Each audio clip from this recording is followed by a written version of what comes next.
Ladies and gentlemen, that was the national anthem of Republic of Indonesia. And now let's begin the opening ceremony by saying Basmalah. The Honorable Vice Rectors of Academic Affairs of Universitas Teknokrat Indonesia, Dr. Haji Mahathir Mohamad, and the managerial staff of Universitas Teknokrat Indonesia, the Honorable all keynote speakers, presenters, speakers, participants, and audiences, good morning and welcome to the opening ceremony of the International Conference on Advanced Information Technology and Communication 2021, Faculty of Engineering and Computer Sciences, Universitas Teknokrat Indonesia, with the theme, Elevating Production Level in an Aging World. This event is in collaboration with Higher Education Service Region 2 of Sorten Sumatra, Ministry of Education, Culture, Research and Technology, Republic of Indonesia, and the Association of Indonesian Private Higher Education Region 2. Ladies and gentlemen, the first program is the report speech by the chairpersons of the conference, Mr. Kodli Ja'far Adrian MIT. To Mr. Kodli Ja'far Adrian MIT, you are please.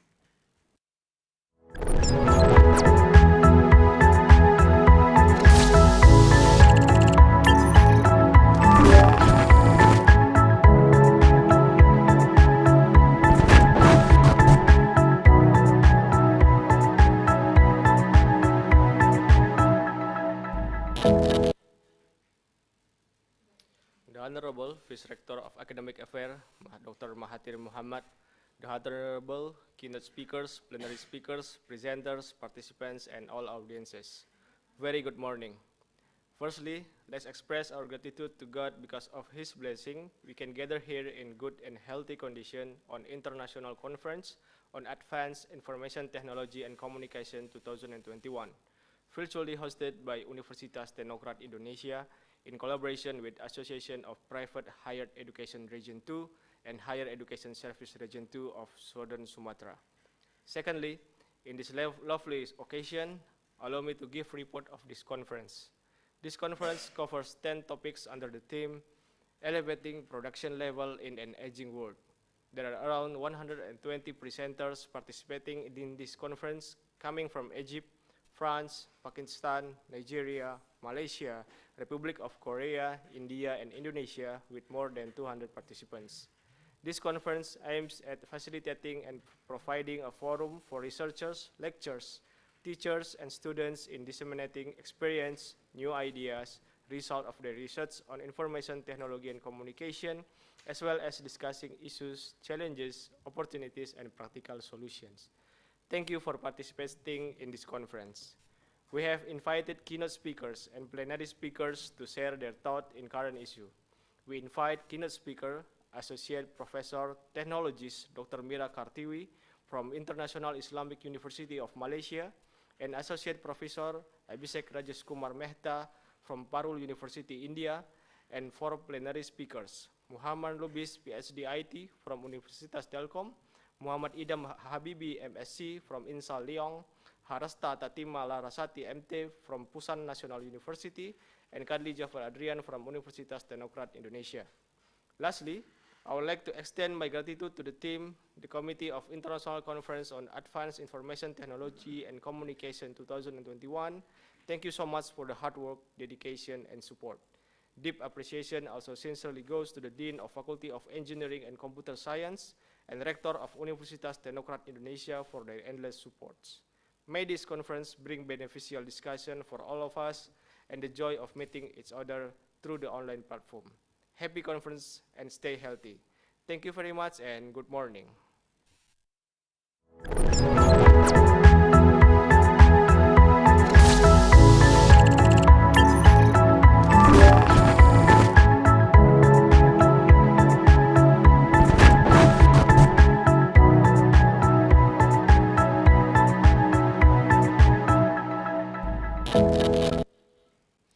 Thank you very much to Mr. Kodli Ja'far Adrian for the report speech.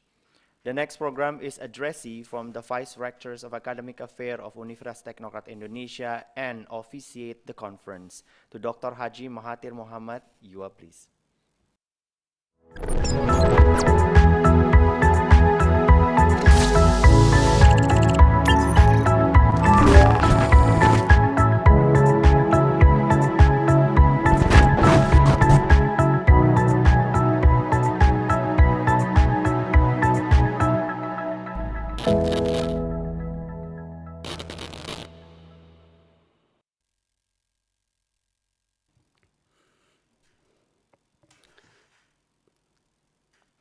to the Honorable Keynote speakers, Professor Dr. Mira from International Islamic University of Malaya, Malaysia, and Dr. Abhishek Mehta from Parul Institute of Engineering and Technology, MCA, Faculty of IT and Computer Science, Parul University. Plenary speakers, Muhammad Idam Habibi, MSc from INSA, Lyon, Muhammad Lubis, PhD IT from Universitas Teknokrat Indonesia, Harasita Tatima Larasati, MT from Pusan National University, Republic of Korea, and Koli Jafar Adrian, MIT from Universitas Teknokrat Indonesia. Distinguished speakers and all participants. Assalamualaikum warahmatullahi wabarakatuh. On behalf of Universitas Teknokrat Indonesia, I would like to welcome all of the keynote speakers, plenary speakers, and of course, all participants who attend this international conference on advanced information technology and communications, held virtually by us, Universitas Teknokrat Indonesia, in collaborations with LLDT Region 2. Allow me, first of all, to introduce Universitas Teknokrat Indonesia to all of the participants. Teknokrat was established in 2000 and transformed into a university in 2017. Universitas Teknokrat Indonesia is a private higher education institution in Barang Lampung, the capital of Lampung province, populated by around 10 million citizens. We have 7,000 students and 250 academic staffs across 3 faculties: Faculty of Engineering and Computer Sciences, Faculty of Arts and Education, and Faculty of Economics and Business. Our vision is to become a leading institution with national and international recognitions. We try our best to nurture our students to become the future leaders and innovators to meet the global demands. Distinguished guests and all the participants, we have to admit that technology has become a master of disruption with this recent development of Internet of Things, big data, cloud computing, and artificial intelligence. Technology has been the most significant factor that improves productivity in all sectors. We can see that trade has shifted to e-commerce. The banking world has been disrupted by the presence of fintech and various types of e-payments. The world of medicine and pharmacy is increasingly being disrupted by health tech, and the world of education has been massively disrupted by edutech. The higher education institutions, us, must inevitably strengthen their positions as edutech institutions, not only to facilitate teaching and learning, but also to work for humanity and for the development of the nations, and solving social problems with science and technology, as well as continuous research and innovations. In addition to strengthen the national character, the students must be educated in ecosystems that encourage them to become social entrepreneurs. The students must be facilitated to be able to compete in an increasingly open and globalized job market and become industrialists who create jobs to excel the development of our country.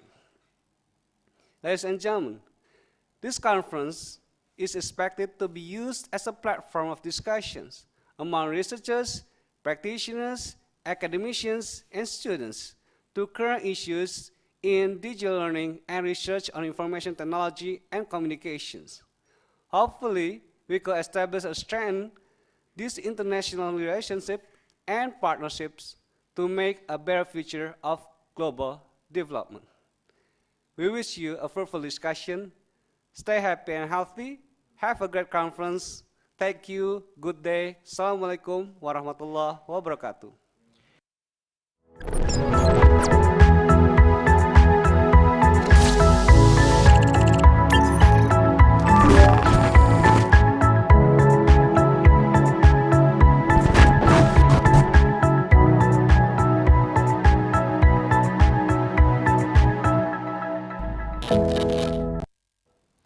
Thank you very much for Dr. Mahathir Mohamad the Vice Rectors of Academic Affairs Universitas Teknokrat Indonesia for the addressee support and officiate the conference.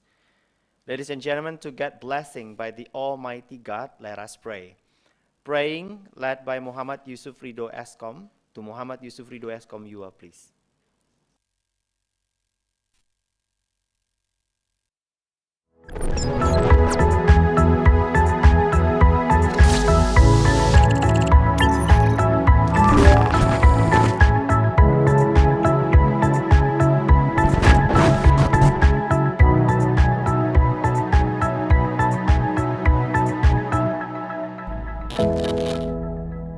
Assalamualaikum warahmatullahi wabarakatuh.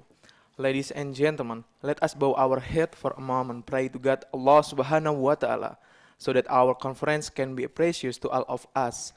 A'udzubillahi minasyaitonirrajim. Bismillahirrahmanirrahim. Ya Allah, in this virtual meeting today, September 3rd, 2021, we gather here to bring about an international conference on advanced information technology and communication with the theme elevating production level in an aging world. Ya Allah, please make this seminar as a medium of sharing ideas, knowledge, and experience for all of us. May this seminar we organize today benefit to our lives, broaden our knowledge, shine our ideas, develop our potential to reach international relations, and lead us to be successful and competent persons. Ya Allah, please open our minds and give us brilliant ideas to build the high national economy. Ya Allah, please guide and bless our heart and our minds. Help us to speak, help us to listen to each other, respect each other, love each other, so that we are included to the blessed person. Ya Allah, show us the right and give us knowledge to perform good things, show us and make it clear and give us knowledge. Rabbana zulamna anfusana wa illam taghfir lana wa tarhamna lanakunanna minal khasirin. Rabbana atina fid dunya hasanah wa fil akhirati hasanah wa qina azabannar. Subhana rabbika rabbil izzati amma yasifun wa salamun alal mursalin walhamdulillahi rabbil alamin. Wassalamualaikum warahmatullahi wabarakatuh.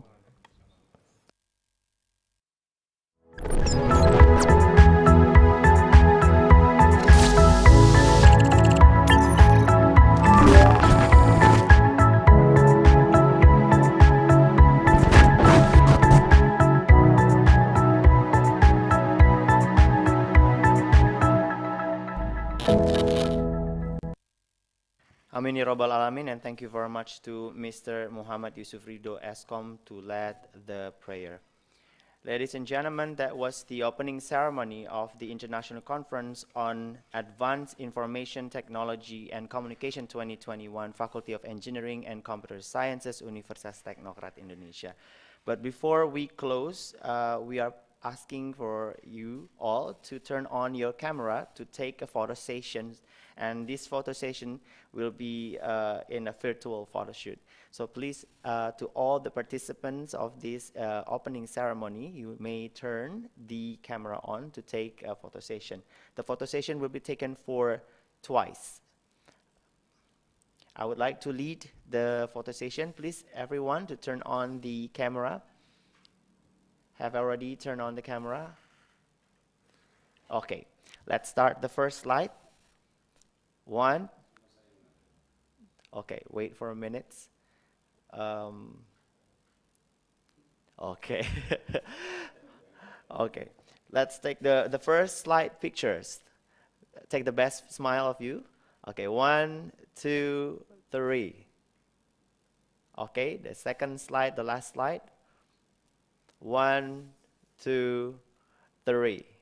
Okay, thank you very much for everyone that have taken a photo shoot virtually with all of us today.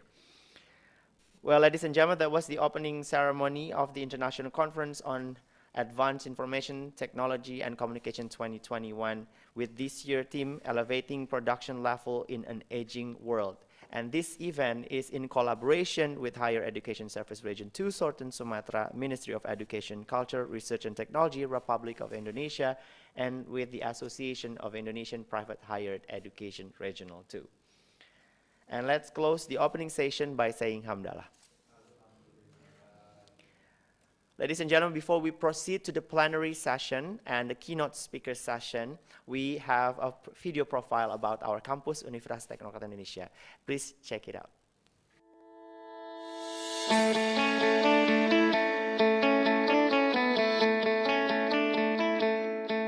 Lampung, the treasures of Sumatra, is a province that becomes the gateway to the Sumatra Island. Lampung has 2 municipalities and 13 districts, consisting of 234 sub-districts. The province, with an area of 35,587 km squares, owns millions of extraordinary natural beauty. Education in Lampung province is also highly considered and colored by the existence of Universitas Teknokrat Indonesia. Universitas Teknokrat Indonesia has 3 faculties and 12 study programs. Faculty of Engineering and Computer Sciences with the 6 study programs: Electrical Engineering, Civil Engineering, Computer Engineering, Information Technology, Informatics, Information System. Faculty of Economics and Business with 2 study programs, Management and Accounting. Faculty of Arts and Education with 4 study programs, English Literature, Mathematics Education, English Education, and Physical Education. Universitas Teknokrat Indonesia believes that education is the key to the advancements of a nation. Universitas Teknokrat Indonesia commits to produce and develop future leaders through the education of quality characters. This receives a very good reception and trust from the community, which is marked by an increasing interest in students from year to year. Our outstanding quality of education is also recognized by National Accreditation Board for Higher Education by obtaining institutional accreditations of baik sekali or very good level. International partnership to top universities around the world are also initiated to support the visions of the university. Universitas Teknokrat Indonesia also prepares the students to face the globalization's era through the use of digital technology. Universitas Teknokrat Indonesia has a number of representative facilities provided to support the learning process, such as comfortable classroom, laboratories, information technology, and the internet. Our vision is to be an excellent university in Sumatra with international standard and able to play an active role in nation building through 3 pillars of higher education, comprising education, research, and community service. We have graduated outstanding students who can be accepted in state agencies and other large companies. At Universitas Teknokrat Indonesia, the students and lecturers are encouraged to create and innovate by creating products and services that benefit the community through research activities and community services. In an effort to achieve its visions and missions, the academics of Universitas Teknokrat Indonesia are guided by the organizational culture values of discipline, quality, creative, and innovative. To support the quality of learning processes, we have very complete and sophisticated facilities, including digital-based smart classroom, hotspot in campus area, sport facilities, auditorium, and students' hall. Come and be a part of us, the campus of champion, Universitas Teknokrat Indonesia.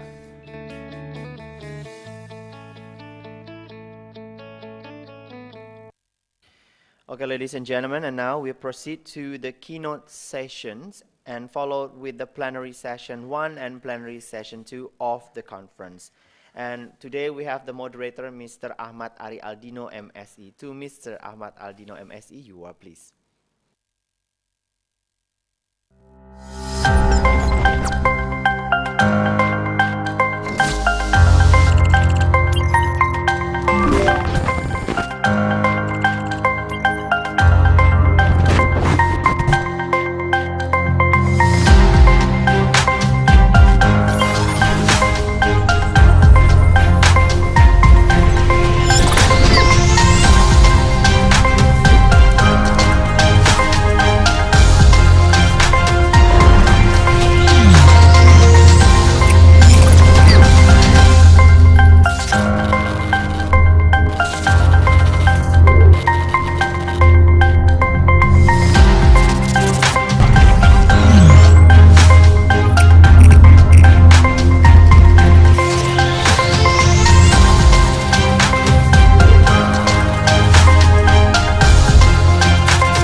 and gentlemen, welcome to the keynote speaker session of International Conference on Advanced Information Technology and Communication, Faculty of Engineering and Computer Science, Universitas Teknokrat Indonesia.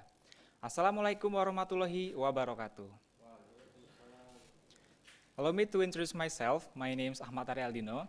I'm affiliated in Faculty of Engineering and Computer Science, Universitas Teknokrat Indonesia at Informatics Study Program, and I would be your moderator for this keynote speaker session. Ladies and gentlemen, before we begin our keynote speaker session, I would like to highlight several rules during the session for the audiences and presenters. 1. The session will be divided into 2 sessions, the presentation session and the Q&A session. 2. All of the audiences must turn the camera on. 3. All audiences mute the audio until the Q&A session and are allowed by the committee and expected to remain calm and silent during the presentation. 4. The presenter has a maximum 30 minutes for a presentation and 15 minutes of discussion session. We would like to remind the presenter in the 25th minute of the presentation. 5. The audience is allowed to give questions through our chat box with format name, affiliation, and questions during and after presentation. And 6. The moderator will pick the questions from the chat box to be answered by the presenters. Okay, and today, in the keynote speaker session, we have Associate Professor of Technologies, Dr. Mira Kartiwi. Hello, Dr. Mira.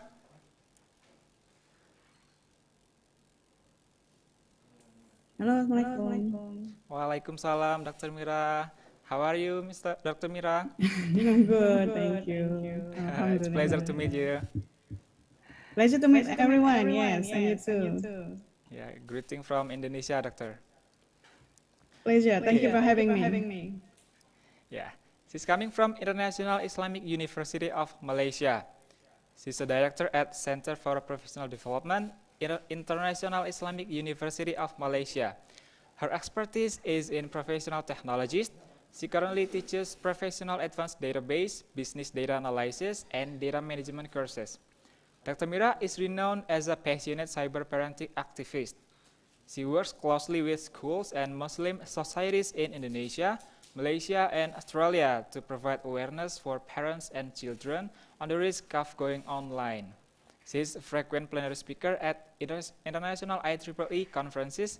She has extensive publication of books, book sections, and articles in her field since 2012. So, ladies and gentlemen, without further ado, let's give a big applause to our keynote speaker. Dr. Mira, you have 30 minutes for your presentation. And Dr. Mira, time's yours. All right, thank you so much for the moderators. It's a very kind introduction.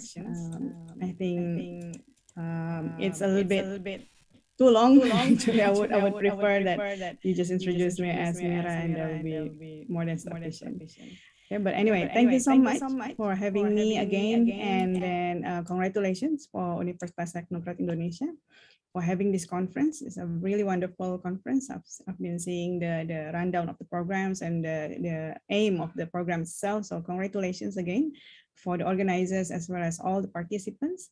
And to honorable rectors, faculty members, participants, and all the people that have invested a lot on this program, I salute, and I would like to greet everyone again. Thank you for having this event, and Assalamualaikum again to everyone. Okay, good morning, and again, as has been introduced by the moderator. My name is Mira, and I would prefer to be referred as someone that is passionate in data rather than my current portfolio, which is the professional development. Although in a way, my passion on data really helps me to actually fulfill my role as a professional development, heading the professional development center. Okay, so my talk today is on the enhancing the organizational agility post-pandemic. My focus is on post-pandemic, but we're going to look at on the current situations and how we can actually use data, which is what we have been having, and what we will always have in our organizations. let me just bring all of us to the what happened on the situations that has been happening throughout the COVID-19. It is strikes to all sectors. It is a shock to all economy countries in any economies level, and then in other words, that I can say it is a scenarios that we perhaps never prepared for in a way. Okay, but we do have a lot of cases in the past in which that this is not new. Actually, it's just that probably the amount or the impact of it that we were not anticipate to have this pandemic to the level that it has affected all sectors, all level of economies, as I've mentioned earlier. And as more and more trade and literatures and academic literatures actually published their findings on the research as well as on the recent reports of what countries actually experience on the COVID-19 is just enormous, and so much that we can actually learn from it, and so much we can actually take actions from it. And okay, I'm sorry. All right. So just want to highlight on the business impact. Okay, so again, I've mentioned earlier that it actually has affected all sectors, be that retail sectors. We probably only think of retail sectors, but actually it is not. It actually affects almost all sectors, including health sectors, education sectors, right? Manufacturing sectors, I mean, like almost all sectors actually affected. And within the business itself, it actually affected almost all sides of the business, be that financial, customer, supply chain, technology, people, and so on. Again, when it has made an impact on all elements of the business and all sectors of economy, what can we learn from it? And then again, we should ask ourselves, is it really the scenario that we never prepared for? If we have a look on the recent newspaper cuts, which I put on the left-hand side here, as you can see in here, it seems that the landscape of the economy is just gloomy. Okay, it's just gloomy, and not to mention the forecast highlighted by many organizations, be that World Bank, IMF, and all those kind of big, huge financial institutions and regulators actually signaled that we have to brace for impact. Okay, so in this case, when we have been seeing so much on the possibilities, on the worst possibilities, how much impact still we need to assess on how much impact should we prepare for it may be easy on bracing for impact, but how big it is that we have to be prepared for. Let me bring you to the recent forecast that actually Statista published in the websites. Let me just highlight Indonesia first. Based on the forecast forecasted percent change in gross domestic product as a result of coronavirus outbreak in 2020, and it has a number of countries. Among others, of course, Indonesia is one of the countries that is become the interest of international eyes. Okay, so because one of the countries with huge populations and a very potential in terms of economy, but again, the forecast shows that we have to again brace for impacts and for global pandemic. What the report shows that worst case scenarios, we might, in terms of the GDP, we might need to brace for minus 4.6% in the impact on the percent change. Okay, and let me bring you to another data set. So this is actually published by World Bank. This is the GDP implications on various scenarios. Okay, so it's a little bit kind in terms of cumulative impacts. Okay, so as compared to 0.4 earlier, minus 0.4 earlier.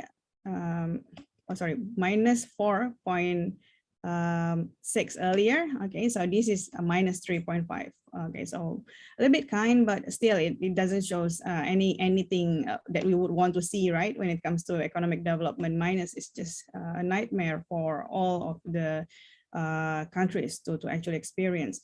But if we have a look again, there is potentials that we should also be hopeful for, if I can put it that way. Okay, because if you have a look here, in terms of agility, we do have potential agility in the community, in the society, in our citizens. Okay, so because if you have a look, we have a huge numbers of populations. Okay, but if you have a look on the surrounding countries, on the neighboring countries, we are not as bad.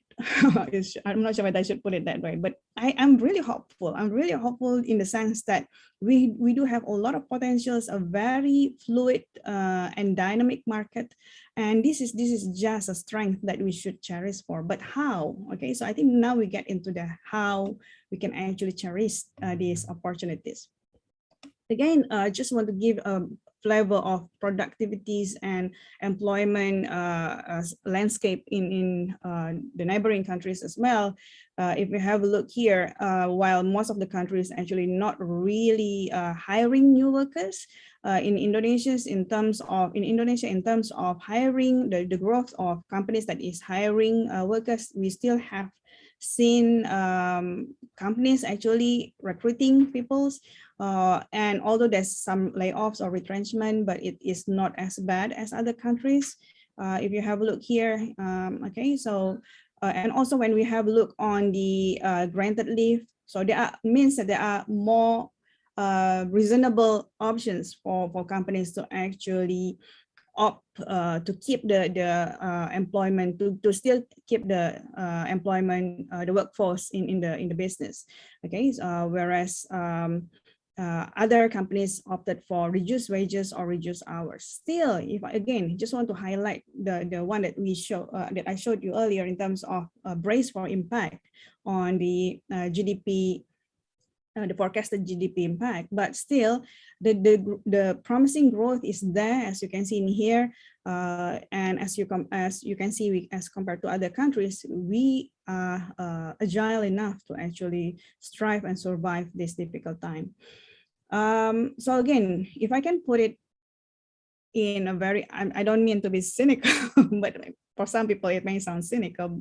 So is the COVID-19 a blessing in disguise? I don't see it as a cynical, I don't see it as a cynical question. It is a hopeful question. It is a blessing in disguise. It is something that now gives us a new look on how difficulties can actually make an organization's see its strength, see its gap in the things that they haven't seen before, perhaps because we are too comfortable and we've been taking things for granted. And if we have a look, and this is probably one of the reasons why China have managed to actually curb this, although it may not be zero case, but still they are able to curb this pandemic way earlier than other neighboring countries, because again the sector's agility was one of the focus of the countries to actually nurture in the societies. Okay, so again, in pandemic 2003, during SARS outbreak, e-commerce in China grew in the wake of restrictions that is put in place. Okay, so this is a report from World Bank, and I took snapshots of article in CNBC that a lot of companies where they were not able to survive on 2003 pandemic, some actually managed and even excel during those times. Okay, so for example, is Alibaba and JD.com and so on. Okay, so those countries are renowned countries, and they were able to actually make use of difficult time and turn it into something meaningful by strategizing their technologies, their people, their data, and so on. Okay, so now we have to really look at on how these things actually turn the table around and level up the game. And COVID-19 is a wake-up call, okay, be that for those who are tech-centric or less tech-centric, okay, but this is a wake-up call for everyone basically, because a signal that the world is changing. Okay, so I again want to highlight the report from World Bank because it's a very interesting report, and I really encourage, I put the references here, the sources here, which is I really encourage everyone to have a look later on, is the reports on the productivity in the time of COVID-19. If I can highlight here, one of the passage is highlighting one potential bright spot is that the COVID-19 crisis has accelerated investment in digital technologies. Okay, so which is the same spirit as the conference, which is on IT and communication. So this is signals that our sectors is still relevant, and if you want to keep it relevant, then you have to know how to make sure that we are ahead of the change. Okay, so not only we are adapting to the change, we are ahead of the change. We can anticipate change, and that may translate into faster productivity growth. So okay, so the keyword here that the digital technology should enable things to grow fast, to grow to be more fluid, to be more dynamic. And as you can see in here on the right hand side, I actually again highlighted portions of the report in which more and more businesses, be that in Indonesia or neighboring countries, actually procured or invested a lot on technology throughout this COVID-19. So it means that people has been realizing these past few months, if not more than a year, that yes, it is not time for us to get comfortable. Now we should look at what are the technologies that should be put in place. And now we should gear up in terms of the possibilities, how our talent are actually up to the standard and the skills are up to the organizational needs as well. Okay, so just to highlight again, the growth of data. Okay, so when more and more organizations actually opted for digitalizations, so of course the impact would be that we have more data, right? Because everything is now captured more closely and so on. I'm going to show you what on the notions of big data later on. And then if you have a look, the growth of the digital growth globally, it grows significantly, exponentially, if I can put it that way. And then be that for individual level or at the community levels is just enormous, okay? All right, so if I can just highlight the three key points that I would want to emphasize on how we can actually make our organization more agile during and post. I know my title is post, but I think it's not wise to wait until tomorrow that you actually make the change, right? Because that change is actually ask you to adapt now. Okay, so if I can put it during, which is now, and then later on when we are actually trying to recover from pandemic, there are three things that I would like to highlight. The first one is try to invest in and for the business value. In other words, let's have a look at IT or infrastructure as investment, okay, rather than as a cost, because infrastructure investment represent a source of competitive advantage rather than a cost to be managed. So if an organizational if the organizations, whether that's CEO, CIO, or any C-levels in the organizations, and still see that IT is just another things or another cost or another expenses to manage, then we have not seen the IT in the right place, because it is meant as a competitive tools rather than just another computers or just another service or just another technologies in the business that you have to pay for and care for. Okay, and the second one is on revisit talent. Let's have a look on how talent is being defined in the organizations.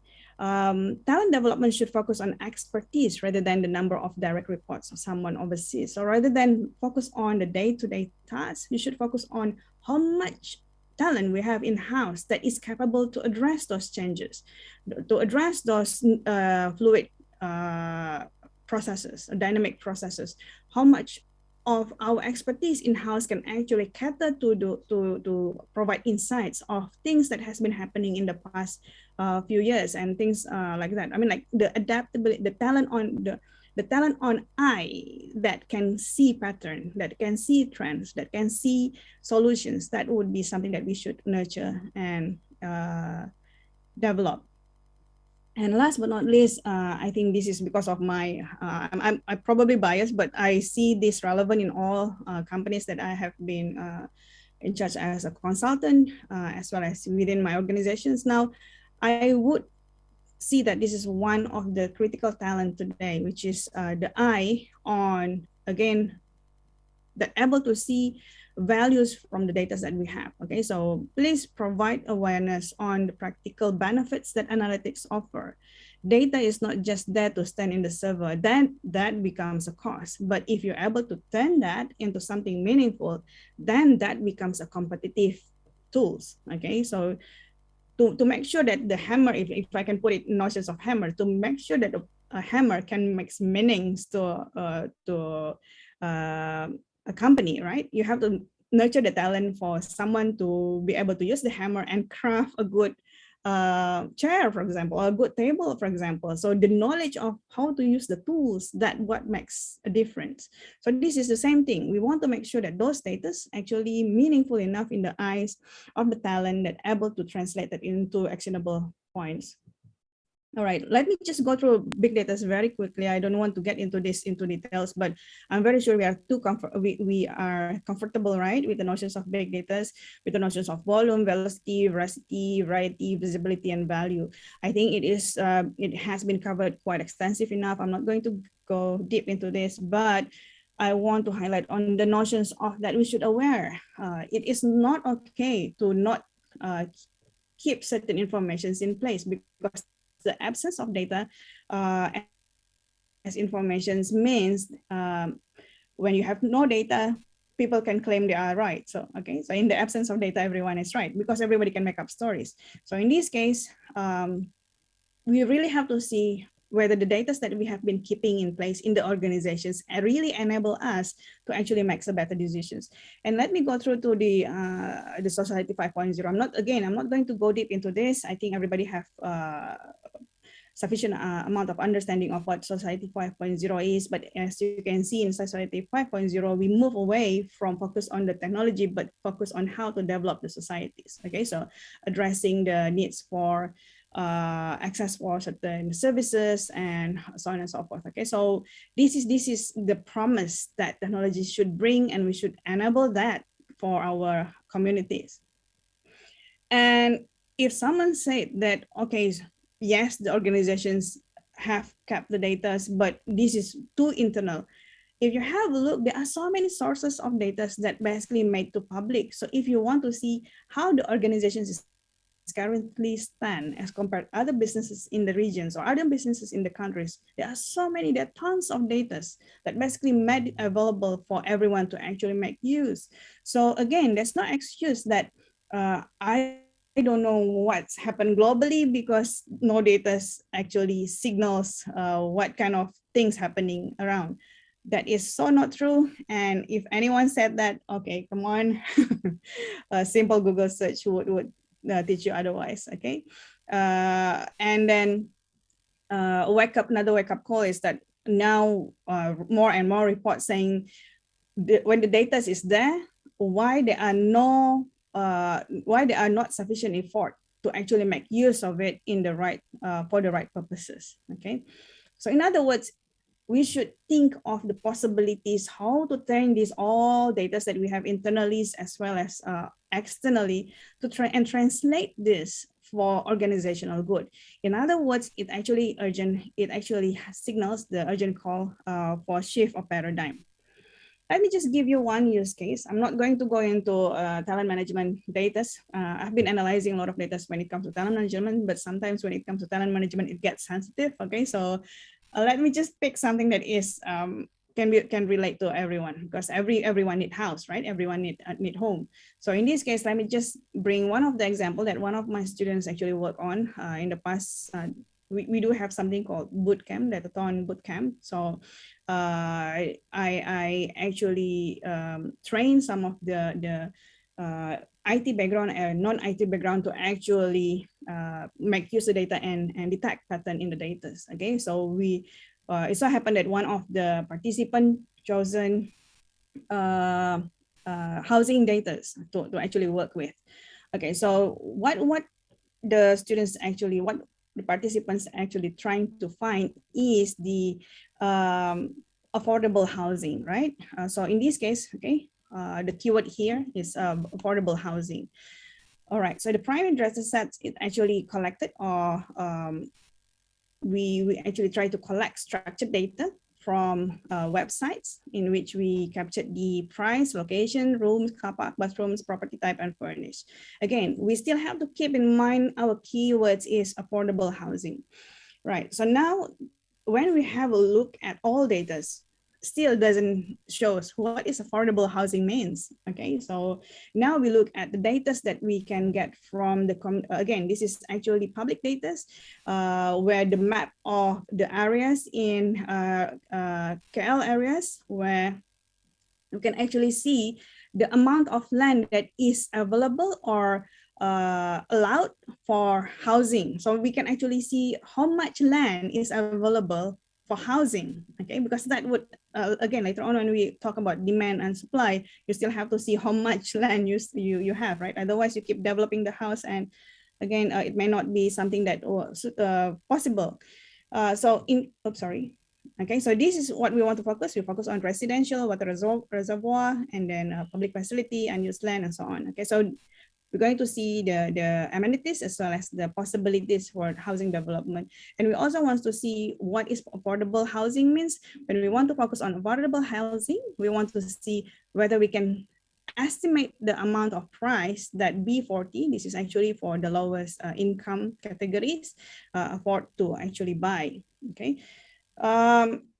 So when we map that data that we get from the website, and when we map to the locations that we have from the public data, it is interesting to see that the affordable housing which we have put into certain criteria is actually located in the locations in which it quite minimum in terms of amenities or facilities, public facilities. So this actually highlights someone needs to buy a house further away from the main cities, whereas if they want to buy something closer to the cities, then in terms of characteristics of the housing, is it the kind of housing that is suitable for small families to live in, or probably they really have to sort of, which is currently the trend, is they actually bought a house outside the state and then they travel.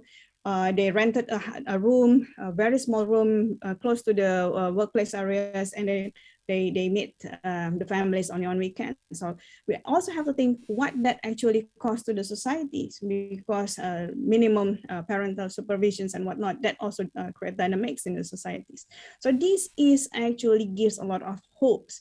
One, probably for housing developers, for the policymakers, for the communities, for the people, for the citizens, for the economic policymakers as well, educations, because now we are talking about people who are traveling, means that how about the children educations and whatnot, if they're actually staying in the cities, they bought a house, small house, how about affordability in terms of educations, will that be addressed? So all these kind of things, you will be surprised on how much values you can actually get by seeing something beyond your initial questions, which is, again, initial questions is affordable housing. So the more we are more sensitive into the data, more vigilant into what data can offer, we will be doing good in translating the data. In other words, I'm subscribed to this Rakyat Ghani statement that it is not enough to do good when we have to be explicit and intentional about our societal goals and then turn them into actionable methods and tools. And he is into data analytics, and he is talking about organizational and societal goods. Means it is not something that you can separate between technical and society. Last but not least, if I can just sort of conclude with Albert Einstein's quote, we cannot solve our problems with the same thinking we used when we created them. There's, again, needs of agility to see the change, agility to face the change, striving, surviving, and again, hopefully at the end of the day, we are the survivals that able to change the society for something good, inshallah. All right, thank you. So I think that will be all from me. Yeah, thank you very much, Dr. Mira. It was a very comprehensive presentation. Okay, and now, ladies and gentlemen, we are at the Q&A session of the keynote speaker session. I would like to invite the audiences to give questions to the presenter. The question could deliver directly through our chat column with format, mention your name, your evaluation and question.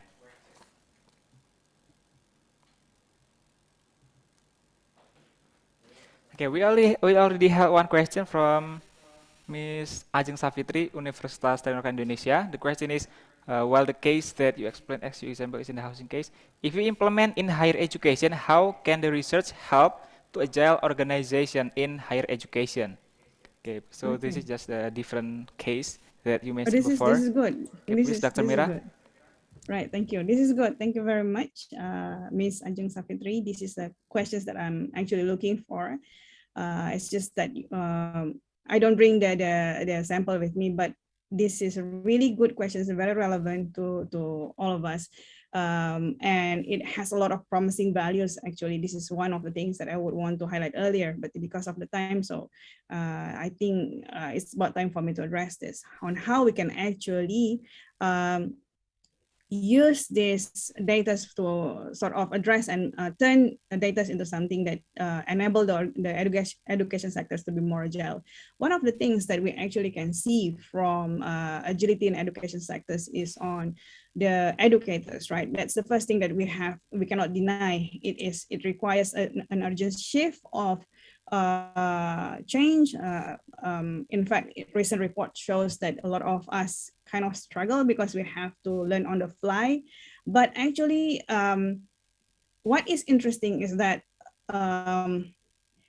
the keyword to, for example, blended learning, where you have when you have the opportunities to see the values of face-to-face as well as the online deliveries, it is not new for us. Okay, it is not new for education sectors. It has been there for quite some time, and in fact, the initiatives can go as old as 2015, where we for example, in Malaysia, we actually have implemented that initiative and making sure that universities monitoring the implementations of blended learning. But because of we don't really subscribe to the, some of us probably don't really subscribe to the urgency of the ideas, we put aside, okay? But now we sort of gear towards and we push towards that, and people kind of panic. Okay, so, but this is good. Again, change is good. Most of the time, change is good. So what I experienced that is when it is an urgent shift, things that I cannot monitor before, now I can see it. Like for example, now we have the trainings. When we conducted the trainings, for example, for the lecturers, now I can see how many of them comes from which faculty domain. And then what good about this is that I can then map, because we do have that in-house learning management system, I can map those lecturers who has been attending trainings, whether that actually correlates to the varieties of activities that actually manifested in the learning management system. That mind-blowing to see the correlations of someone who really eager to learn and adapt and change to the product of that change manifested in our system. That again generates the data of how the students actually adapt to the content, how the students actually take advantage of the content. It's just amazing, because all this while, we have been taking it for granted.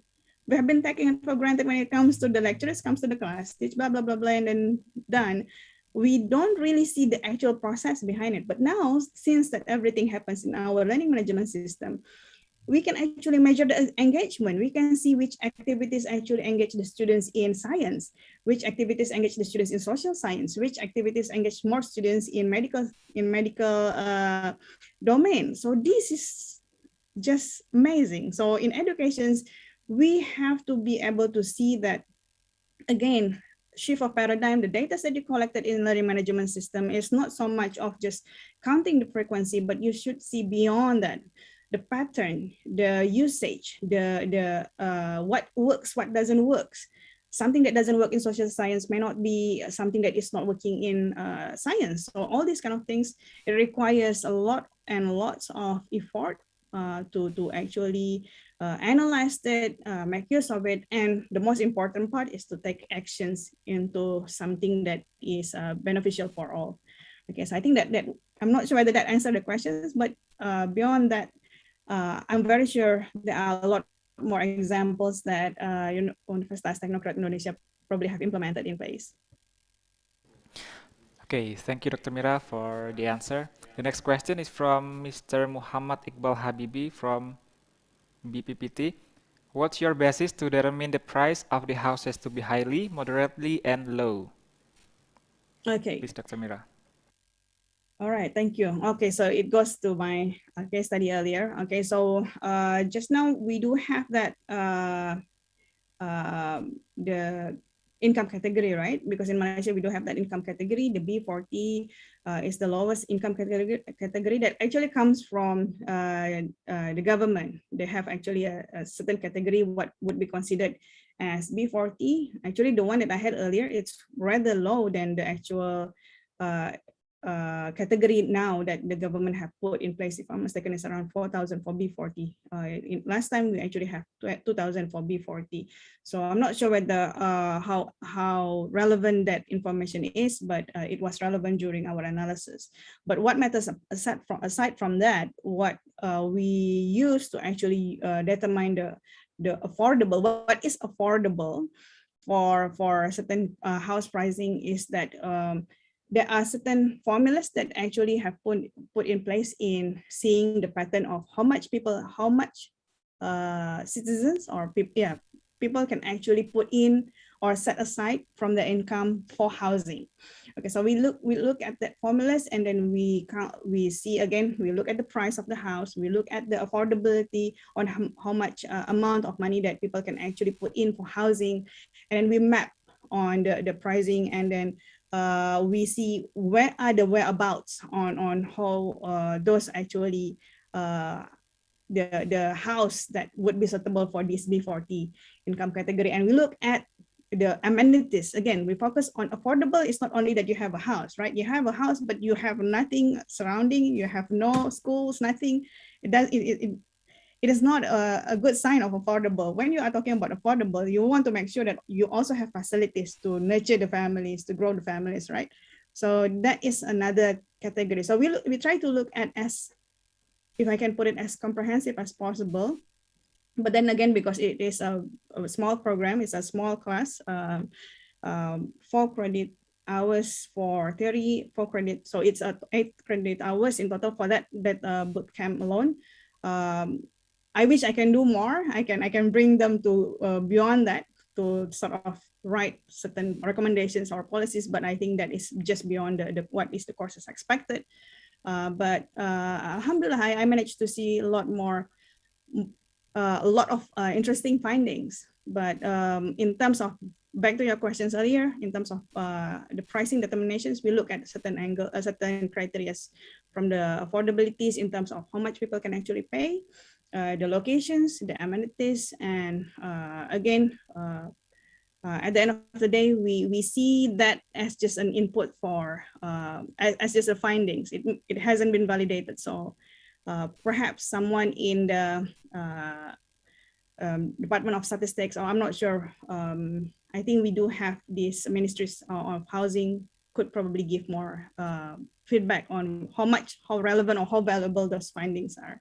But it's a good eye-opening for my students and me.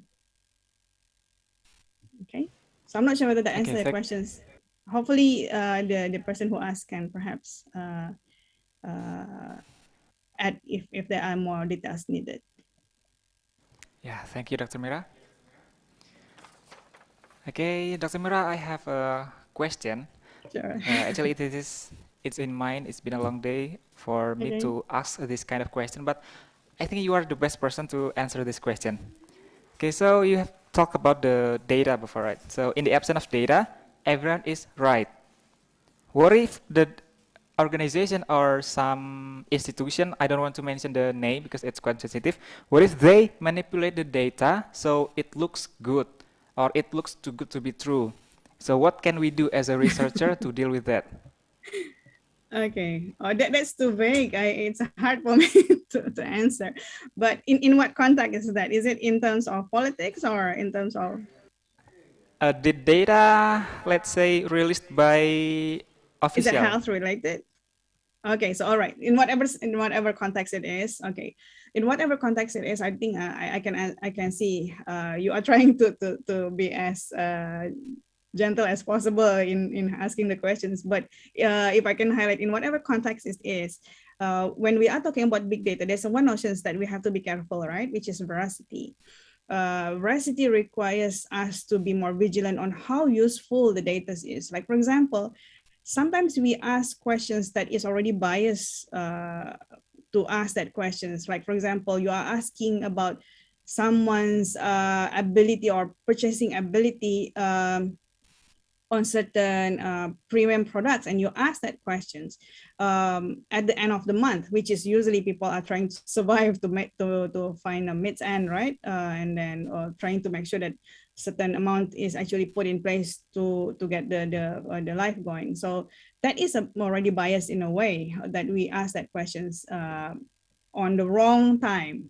But people actually take that as a data. So data needs to be we need to assess the data as well. So releasing the data, that is just at last stage. But what we need to know is the story behind the data, how those data is actually collected. So you are not, I think what we need to build is not only that we are able to analyze the data, but we should build the kind of vigilant, the kind of abilities to be more sensitive with the stories behind the data. And this is usually if you've seen me to how I actually audited certain processes when it comes to data analytics, you'll be surprised on the kind of questions that I will ask on how they collect rather than how the things were analyzed.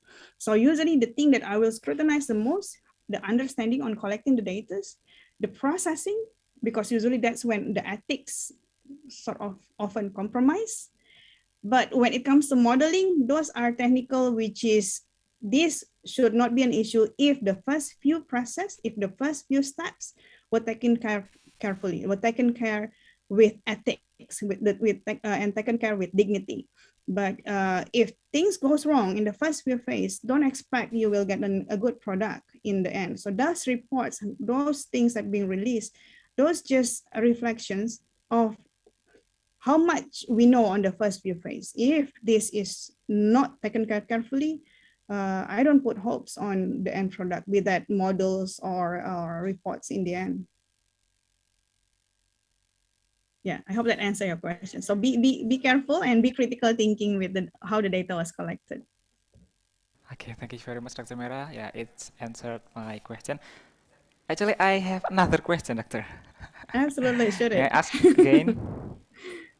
Yeah, Okay, this is the last, I think, because we have limited time. sure. Okay. Yeah, it's about COVID-19 data. So Right. the COVID-19 data is released by government or by WHO and some other organization. Mhm. But in my personal opinion, actually not only my personal opinion, many people believe that this data is not valid because in real life, many people is not recorded by the data. So, Dr. Mira, may I ask you your personal opinion about this COVID-19 data? Is it valid and reliable, or it needs to be improved to be released to public? Absolutely, absolutely. Well, I have been involved since the beginning of COVID with the certain task force that actually been formed to sort of work with the potential values of how we can actually collect and make use of the data. And what is interesting is that this is again a wake-up call for health sectors that all this while we've been focusing so much on the which is what is the bread and butter of every health sectors, right? On making sure the service is good and whatnot. But we have not been putting sufficient attentions on making sure that the data that we collect of every medical or of every reportings happen from, for example, in Indonesia, we have puskesmas and whatnot, right? In Malaysia, we also have this similar to puskesmas in districts and in places where we collect data. unfortunately, what happens around Asian region, which is not only in Malaysia and Indonesia, I've seen this quite quite frequently reported from other neighboring countries, that those data were not actually reported accurately because of the hurdles, the difficulties of data handling in that particular place. Okay, if I can put it in Indonesian context, maybe in certain puskesmas, how the data was handled was not properly. So when it is reported, it is also not reported properly. Not to mention there's a possibilities of entries, incorrect entries and whatnot. So when we have all these informations that sort of flag us to be more careful, I think we should use it with caution. It's not that it has no values at all. It has not, it is not something that is useless. I don't want to go in that directions. I think when it comes to informations, it's not about the informations, but how you process that information. So I think you still can make use of that, but with cautious. In what way? First, what that signals the change. For example, that we have been having increasing in terms of COVID cases, right? What that signals? Can we actually signal? Can it signals on how much resources we have in place? But don't use it to see whether yes, everything's good, everything's not in that direction. So if you took it as a signal that no actions needed, then the possibilities of us being doomed is bigger. But if we look at it from the perspective, can we improve things? Can we make things better? Is there anything that we have to be aware of? Is there anything that we should be prepared for? If our mindset in that, I think it will be more meaningful. But if our actions is performance, assessing performance, assessing government has been doing well or things like, if we go in that directions, I think I'm worried we are taking the conclusions too early or not in the right time, because this is not the time for us to be comfortable. This is the time for us, again, for brace for impact as well as prepared for something worse. So you have to be vigilant. For vigilant, I think it should be okay. But it's just that a lot of people using that data for different purposes or making early conclusions, and that is dangerous, I think. I hope that answers your questions. Yeah, thank you very much, Dr. Vera. It's such a comprehensive answer. All right. Okay, Pleasure, let me my conclude pleasure. the presentation of Dr. Mira. So from this presentation, we know that COVID-19 impacts several factors such as financial, customer, supply chain, people, tech. So COVID-19 pandemic is a wake-up call that the world is changing. It accelerated investment in digital technology and also faster productivity growth. So business can enhance its organizational agility during a post-pandemic by invest in and for business value, revisit talent, as well as develop awareness and analytics. Ladies and gentlemen, we are now at the end of the keynote speaker session. I would like to say thank you to our keynote speaker for the presentation. Thank you so much, Dr. Mira. My pleasure. Thank you for having me. And to all audiences for your involvement in giving questions and discussions. As our token of appreciation, we provide certificate for our keynote speaker. Here's the certificate.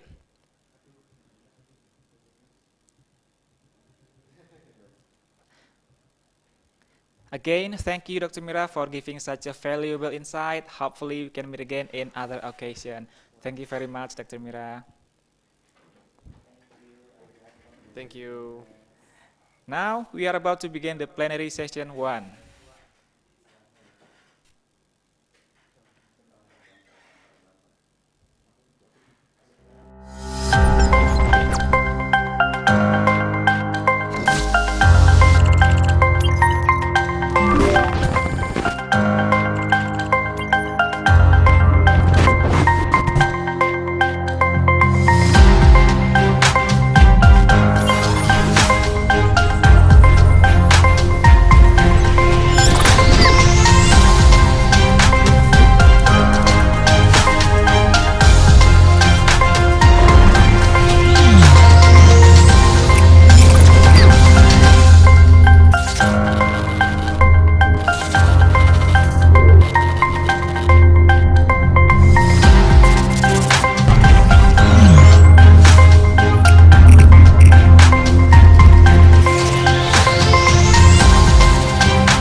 Okay, welcome back to the plenary session 1 of International Conference on Advanced Information Technology and Communication.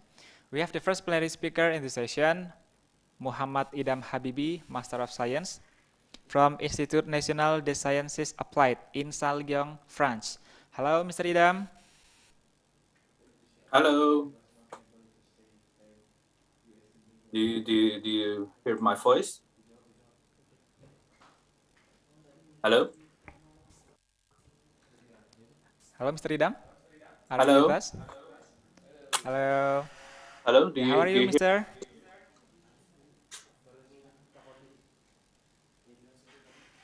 Sorry. Hello, Mr. Idam. Yeah, I can hear you, but Yeah, it's a pleasure to meet you, Mr. yeah. Okay, so Mr. Muhammad Idam is a PhD student at Institut National des Sciences Applied in Lyon, France. He has extensive experience with a demonstrated history in working in facility services industry.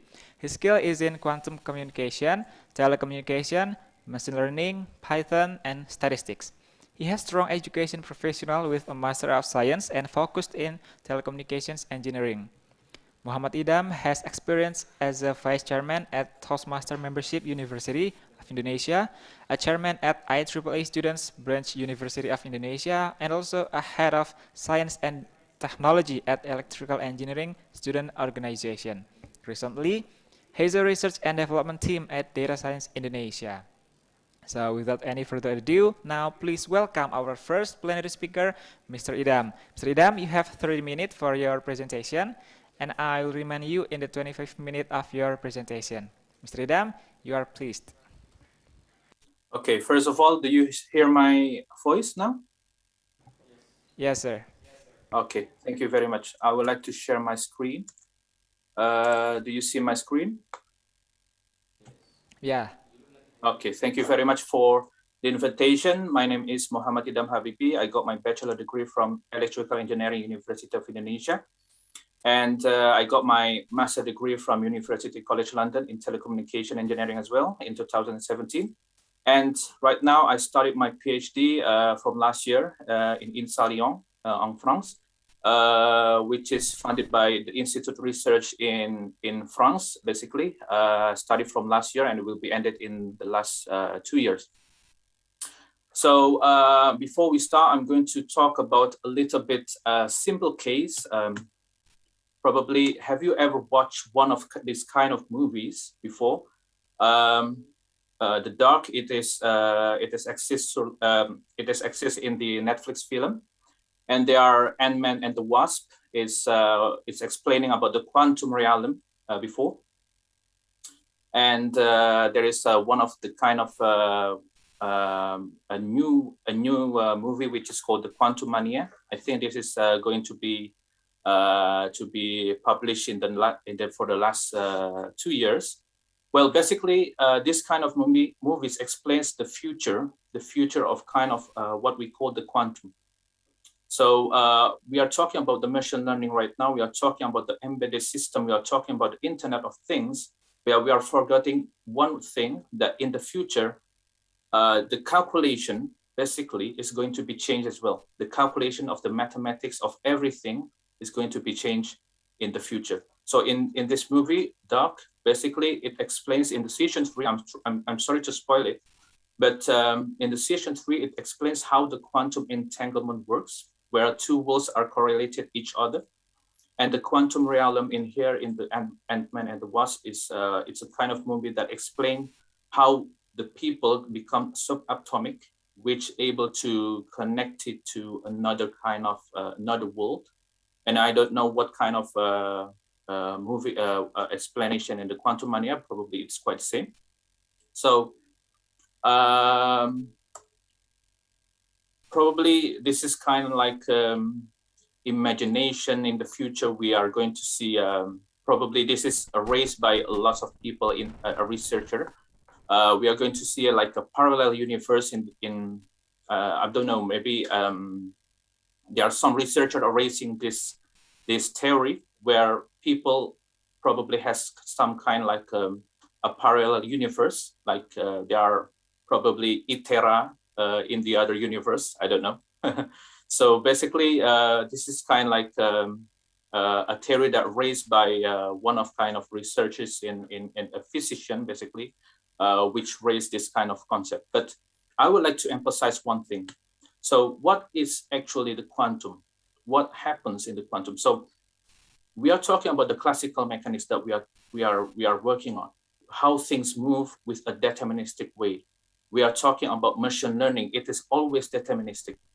The Earth gravitational force is always deterministic. It's 9.8 meter square, for example.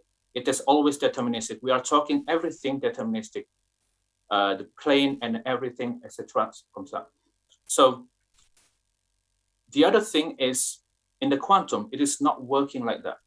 The theory that explains the description of the nature of scale, it is always talking about the probability.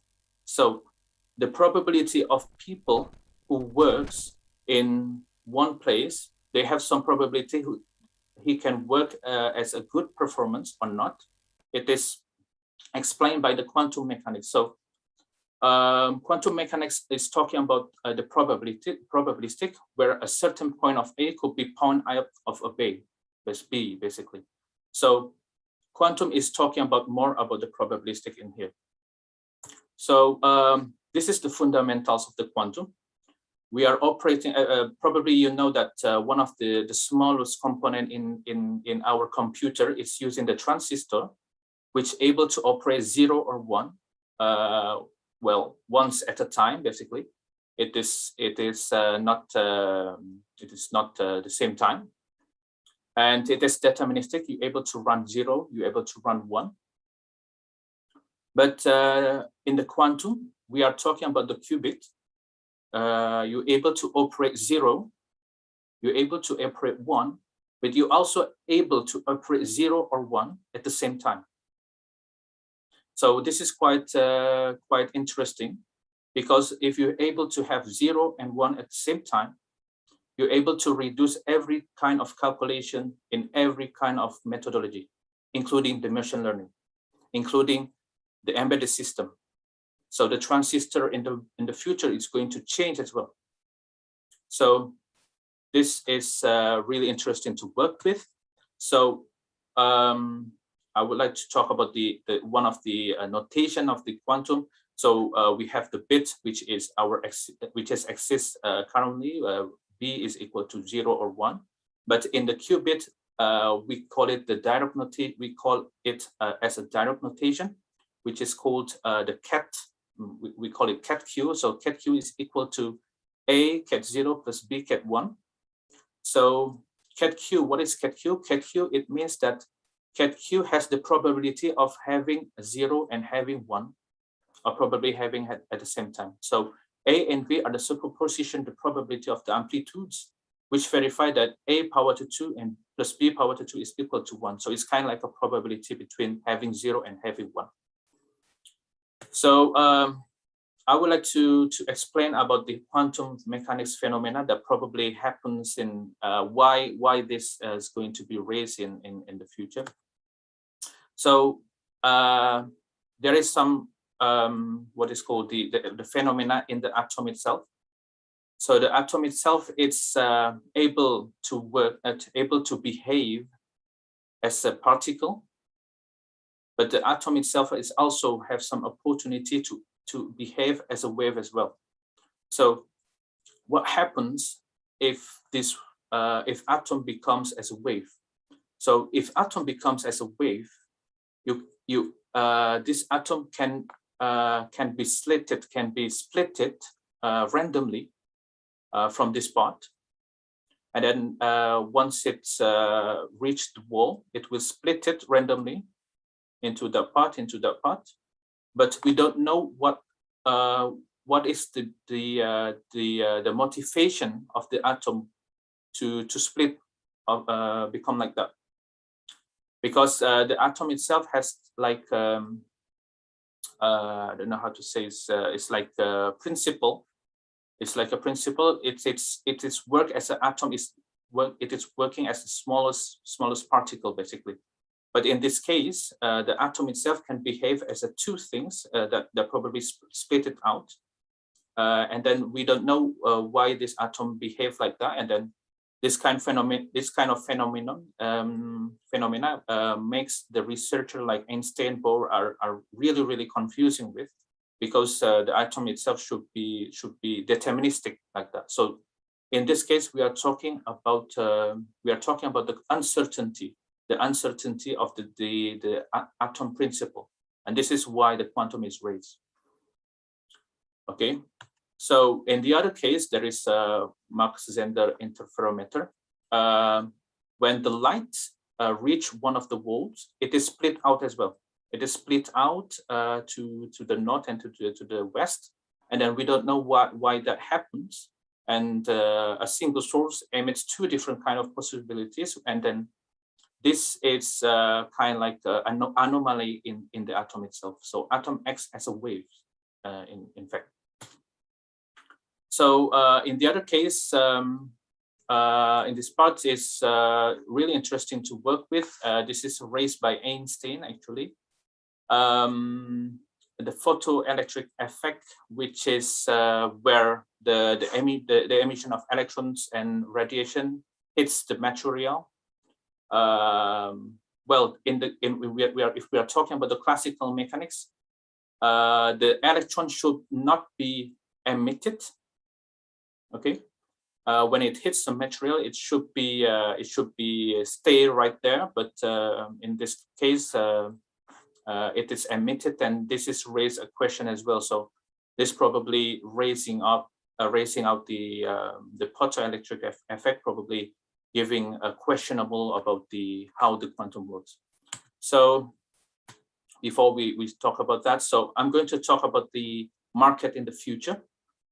The quantum is already discussed by several, I don't know how to say, it's like several holders, like Google and AWS, etc. So we are going to see a very new advanced technology. We are going to see the so the outlook technology in 2021, we see that the artificial intelligence and machine learning, we see the robotic process automation, etc. It's an automatic process in the offices.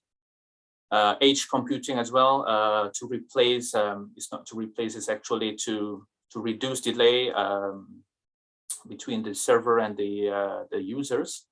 Virtual reality, blockchain, Internet of Things, 5G as well. 5G is already implemented in France, and I think in Indonesia as well is already implemented. And cybersecurity, we are talking about like the more secure of the communication.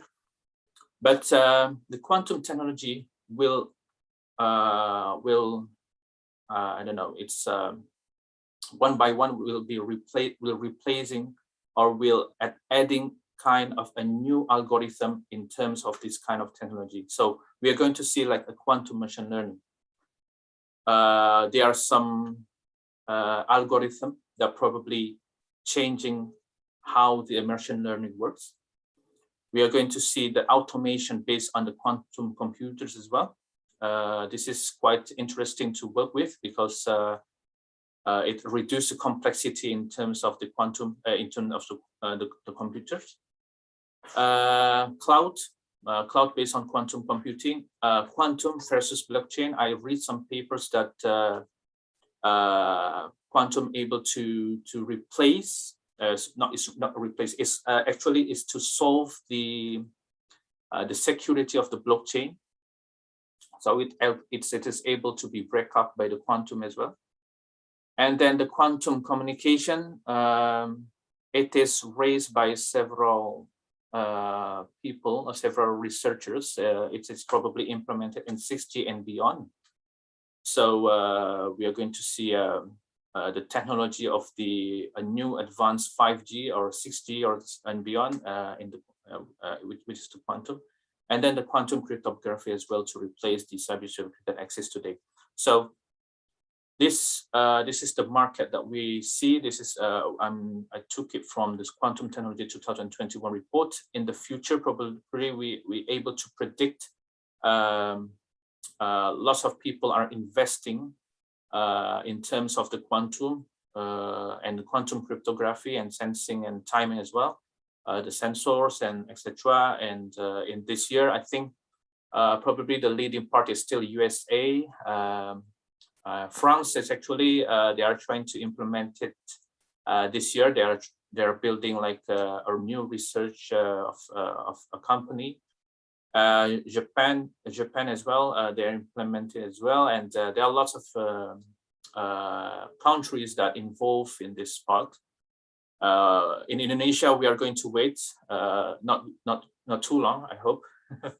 So yeah, in the 2030, please be prepared. We are going to see lots of people who will be aware with the quantum in the future. So okay.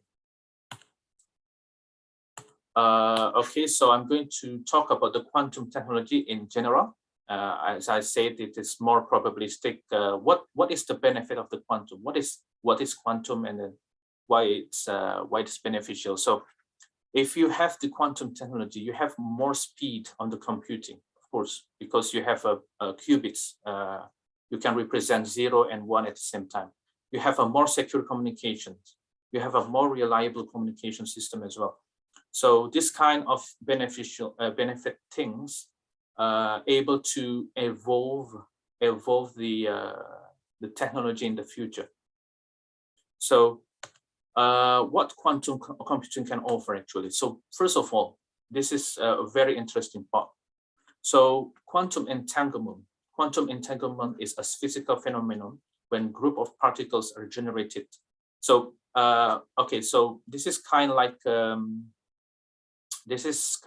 a telepathy.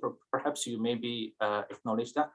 So there are some two entities. This is a single one entity, and the other one is another entity as well.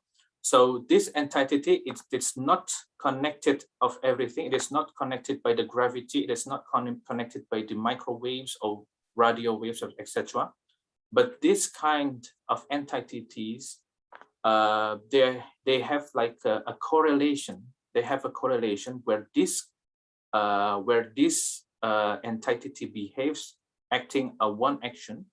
It also correlated to another action as well. So this is what we call the quantum entanglement.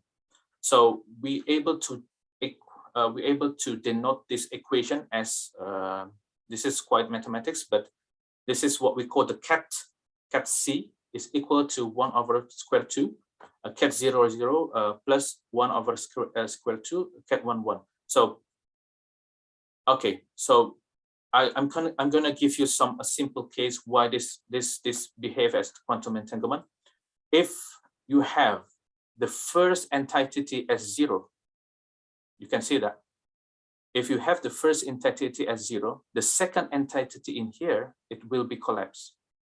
Because of what? Because in the first entity 0, you only have 100 probability to have 0 as well. Do you understand what I mean? So basically, this entity behaves as the quantum entanglement. You're able to have, if the first entity is 0, and the second entity will follow you as well. If you have the first entity 1, the second entity it also behave it follows as the first entity as well. So this is what we call the quantum entanglement, and this quantum entanglement is already implemented in China. If I'm not mistaken, in China they are implementing the quantum entanglement through the satellite. And then they try to transmit, it is not a perfect quantum entanglement, it's like a semi-entanglement. They're able to transmit one single entity to another single entity with a single fiber optic, like that. And then they're able to transmit with a speed of light, like very, very fast. Like so, this is what we call the quantum entanglement. Okay, sorry. So in another case, we have quantum cryptography. This is what we are going to see in the future. So before we are sending the bit, we are sending, for example, we have Alice and Bob. Alice is the transmitter and Bob is the receiver. So Alice itself wants to send some bit data to the Bob. So the bit data here, in terms of bit, in terms of the classical communication, we are sending a bit which is 0 and 1 in terms of the classical mechanics. But if you're talking about the quantum, we are not sending 0 and 1 anymore. We are sending a state, which is, we call it a cat, as we have discussed before, which is represent, you may have seen this part, there are 0, 0 and 1, 1. And 0 here represent the vertical, and then the 0 here represents the diagonal, and there are 1 represents as the vertical one, and then the 1 here is represents the diagonal. So once it's already sent to Bob, the Bob will decrypt it, will decrypt this kind of like information, and the Bob already know that this what we call this Alice send it 0 with the horizontal or 1 as the vertical, like that, and then Bob already know that, so we able to decrypt it. The interesting part in this quantum cryptography, if there is eavesdropping, what we call the I don't know, like someone who tried to steal the information in the single case in this part. The interesting part, the one who interrupt this communication, it is not easy to decrypt it, because you need to know which 0 are working as a horizontal or either a diagonal.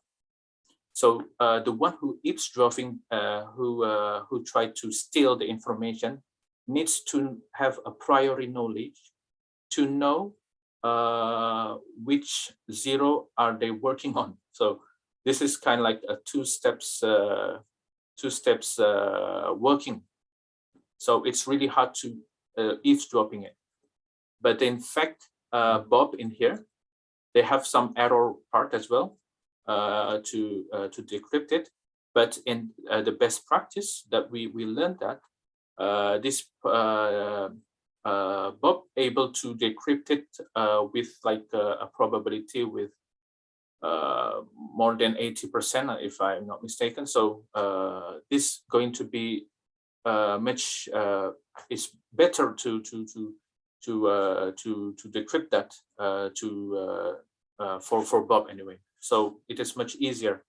So the quantum cryptography in here is, this is what we call the technique is called the BB84, one of the method. You can able to see it later on. So that's how the concept of the quantum cryptography works. So okay, so second interesting part. Maybe you know what one of the database called the SQL or NoSQL, etc. It's quite same. So the algorithm of the SQL, if you have a database like a big database like this, for example, N or something, and then you want to search a single sources, a single data in here, the classical searching algorithm will try to search one by one from the start until the end. This is what the classical searching algorithm works.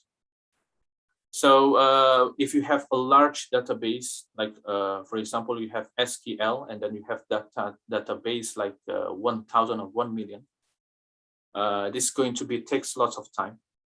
Of course, if you are using the classical searching algorithm. The interesting part in quantum, you're able to run superposition. You're able to run simultaneously. You're able to run all through to the database at a single time, what we call the CAT-C. So you're able to reduce the complexity calculation to squared n, where n is the number of database. That's how the basic concept of the quantum. So you're able to, we call it a Grover. Grover is one of the methods used in the quantum.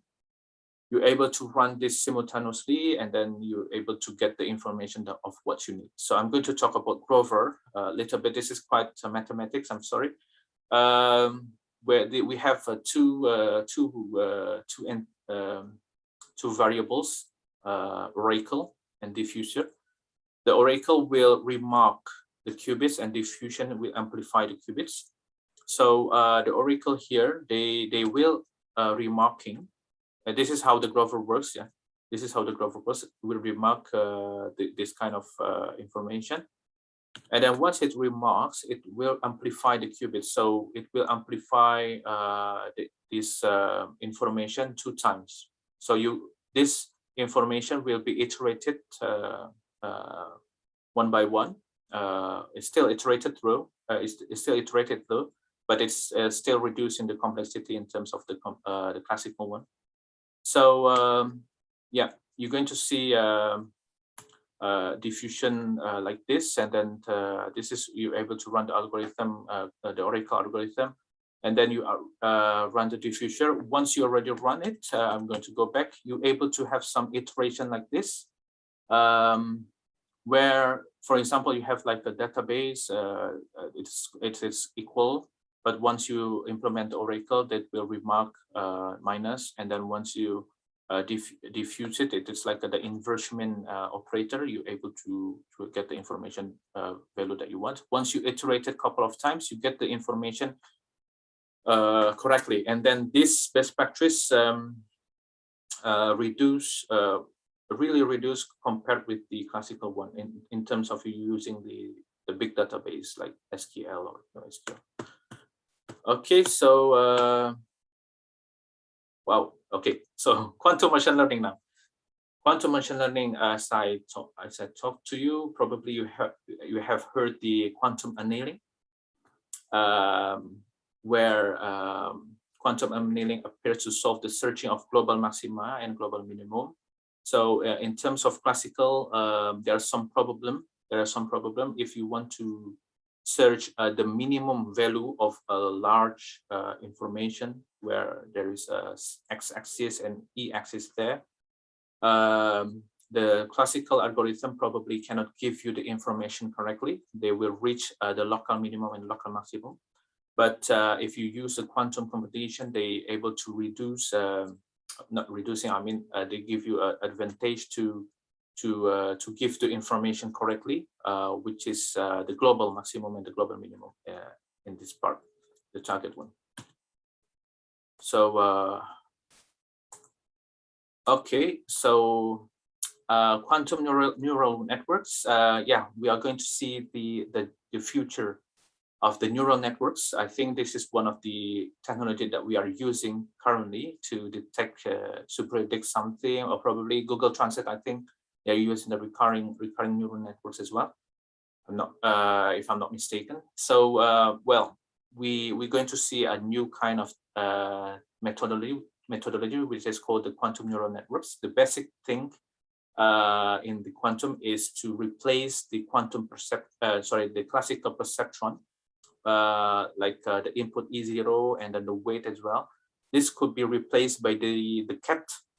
So you're able to run one single entity UI and then UW, and then once you implemented UI and UW, you're going to see you're going to have the output in here, which is equal to one of the classical algorithm.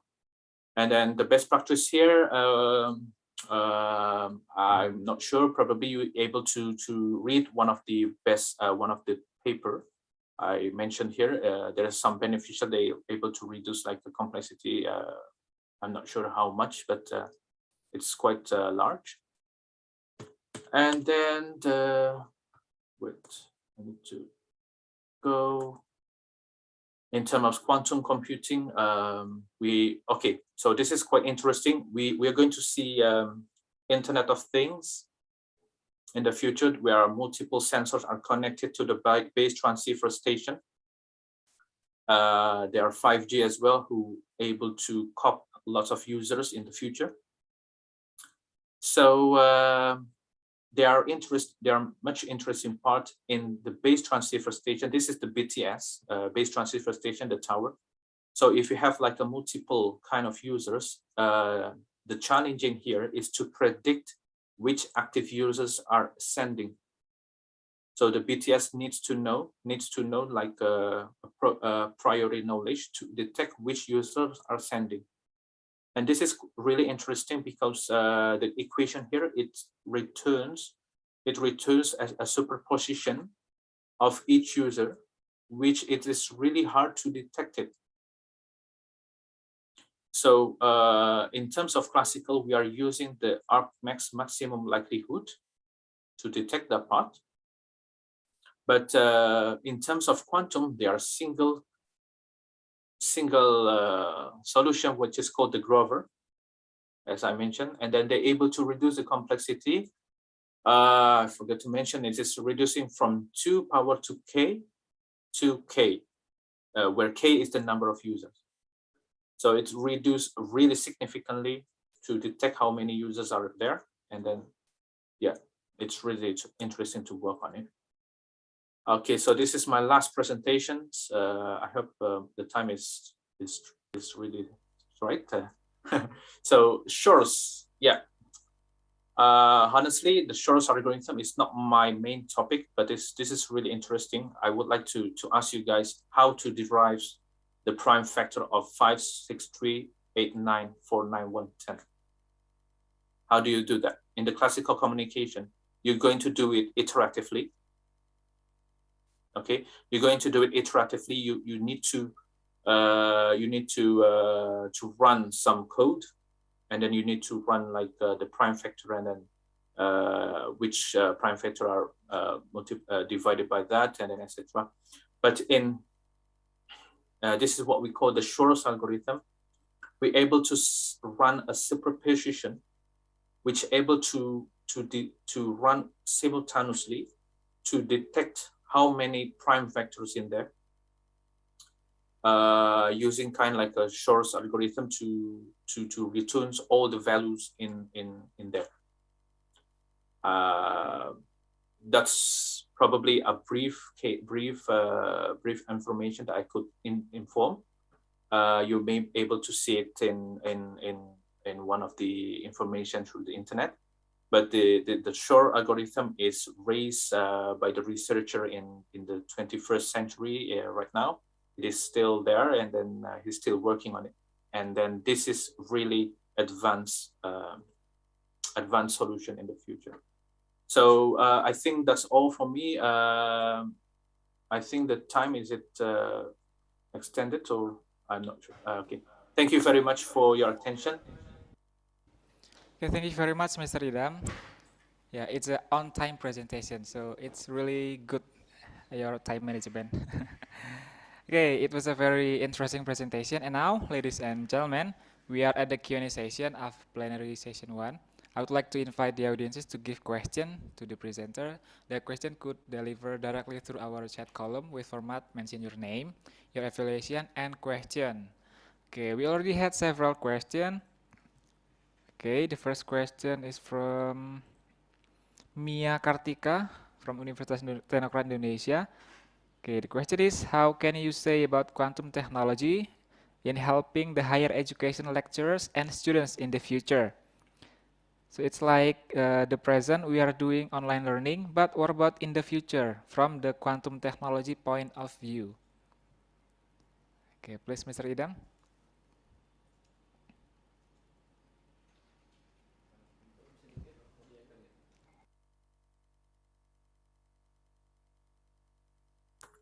Okay, all right. Okay, thank you very much for a very good questions. So how the quantum technology able to, I don't know, in French we call it améliorer éducation en France, in école. So in this part is really, really interesting to at least it is really interesting to work with. At least one of the what we're going to see the surface of this kind of technology, you're able to have like advanced computer, advanced handphone, and advanced communication, wireless or everything, or Wi-Fi and etc. Because the microprocessor in the future will be changed. We are going to have like a very speed of computer and etc. Probably that's probably can at least changing how the education works. Probably well, in terms of the higher layer 7 or in terms of presentation layer or the application layer, they probably have like a speed computer like that. So that's how the quantum able to solve some problems in the education. That's my answer. Okay, thank you, Mr. I Idam. hope it's answered. Yeah. The next question is from Mr. Kodli Jafar Adrian. Okay, as a programmer, in your opinions, what make the quantum computer distinct from Turing or von Neumann-based computer? Okay. Honestly, I'm not reading a lot with the Turing or von Neumann-based computer, but I saw some papers that quantum computer is still based on the Turing and von Neumann. But honestly, I'm not really sure with this kind of technology, probably. But well, as I said before, the quantum works as a qubit, sending qubits. They are not sending bits. They are not operating. They are not operating bits. They are operating qubits, which is completely different as we see in the classical one. Thank you. Okay, thank you, Mr. Idam. The next question is from Mr. Maulana from Universitas Teknokrat Indonesia. Today we reach high computing power by utilizing parallel and distributed technology. How do you think those technology compare to quantum in respect to simplicity and economic reason?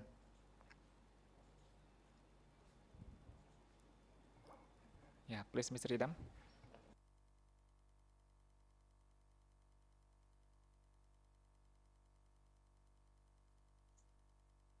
Okay, thank you very much. Yeah, high computing power by utilizing parallel and distributed technology. Okay, so there is some paper. I didn't put it in the paper in this presentation. So there are some calculation between the classical, the parallel computing, what we call the parallel computing, and one of the and then they try to compare it with the quantum one. So the parallel or distributed technology, they are still using multiple resources. That means that they're using a single resources or maybe virtual machine or etc. that probably run parallelly. And then they're able to reduce the time complexity in terms of the time. But in terms of resources, they will increase a lot of resource in terms of the distributed one. But in the quantum, this is really different with the distributed or parallel computing. We're going to see a quantum where a single one resource is able to run simultaneously. So we are talking a different perspective of view, where the single resources, the single computer, able to run parallelly using the qubits. So this is it's in terms of simplicity, it is more simple, and in terms of economic reason, I cannot reason. I'm not going to say a lot of that, because economic reason, probably we need to purchase a new kind of technology like a quantum advanced technology in the future. So I'm not sure how it affects the climate change or etc. Probably they need more energy, and yeah, I'm not sure for the economic reason, but in terms of simplicity, much simpler. Yeah, thank you, Mr. Idam. The next question is from Ms. Neneng from Universitas Teknokrat Indonesia. What will the impact if quantum technology are applied in Indonesia? Will people's culture and habits change? Yeah, of course, yes. It becomes much easier in the future. We are going to see a very fast of communication. We're going to see a very fast of computer in the future, much faster than today's technology. So, well, if we talk about the people's culture and habits change, this is really interesting because right now we are already changed compared with the last 20 years. Technology and the wireless communication change how the behavior works. But but in terms of what I can say until now, the quantum technology able to make it faster, all kind of technologies in the future. Okay, thank you for the answer, Mr. Idam. The last question is from Mr. Zainal Abidin, Universitas Teknokrat Indonesia. Is there any probability or chance of quantum computing to be used in multimodal machine translation? Yeah. Okay. So as I mentioned in my presentation, I'm not. I cannot say this is going to be replaced or probably have a chance, but I would like to say they are one of the technology called the quantum neural networks. Yeah. Or maybe any kind of method that we have seen today, it's able to replace by quantum basically because we are going to work on the qubit. So I would like to say they have some probability of chances to replace it in terms of how they compute in the multimodal machine translation. And of course, using the quantum, they are much easier to work with because we are not working with the bit, we are not working with the iteration, we are working with the cat, which able to run simultaneously at the same time. That's how it works. Yeah, thank you so much, Mr. Idam. And ladies and gentlemen, we are now at the end of keynote. We are at the end of the plenary sessions. So I would like to say thank you to our plenary speaker for the presentation and to all audiences for your involvement in giving questions and discussion. As our token of appreciation, we provide certificate for our plenary speaker. Here's the certificate.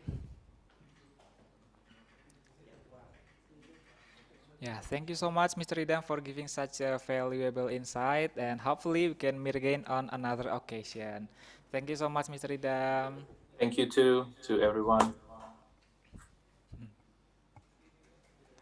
Okay, everyone, now we are about to begin the plenary session 2.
Okay, welcome back to the plenary session 2 of International Conference on Advanced Information Technology and Communication. We have the second plenary speaker in the session, Harasta Tatima Larasati, MT, from Pusan National University, Republic of Korea. Hello, Miss Harasta. Hi everyone. Hi, Mr. Yeah. Yeah, how are you? I'm good, thanks. How are you? I'm good. Yeah, nice to meet you, Miss. By the way, you're from Korea, right? So I'd Hi. like to say 안녕하세요. 안녕하세요. Thank you. But yeah, actually now I'm currently in Indonesia because I have some things to do here. Okay. But you know, two cultures, right? Indonesian and also Korean. So you are Yeah. considered as part of Korea because you Oh studied my. there. Thank you. Okay. So Harasta Tati Malarasati received her bachelor degree in telecommunication engineering and master degree in electrical engineering from Institut Teknologi Bandung, Indonesia in 2016 and 2017 respectively. She's currently pursuing the PhD degree in computer engineering at Busan National University, Busan, Republic of Korea, in which she belongs to the Information Security and IoT Lab that introduced her to the field of quantum computing and cryptanalysis. So without any further ado, now please welcome our plenary speaker, Ms. Harasta. Ms. Harasta, you have 30 minutes for your presentation, and I'll remind you in the 25th minute of your presentation. Ms. Harasta, you are pleased. Thank you. I'd like to share my screen.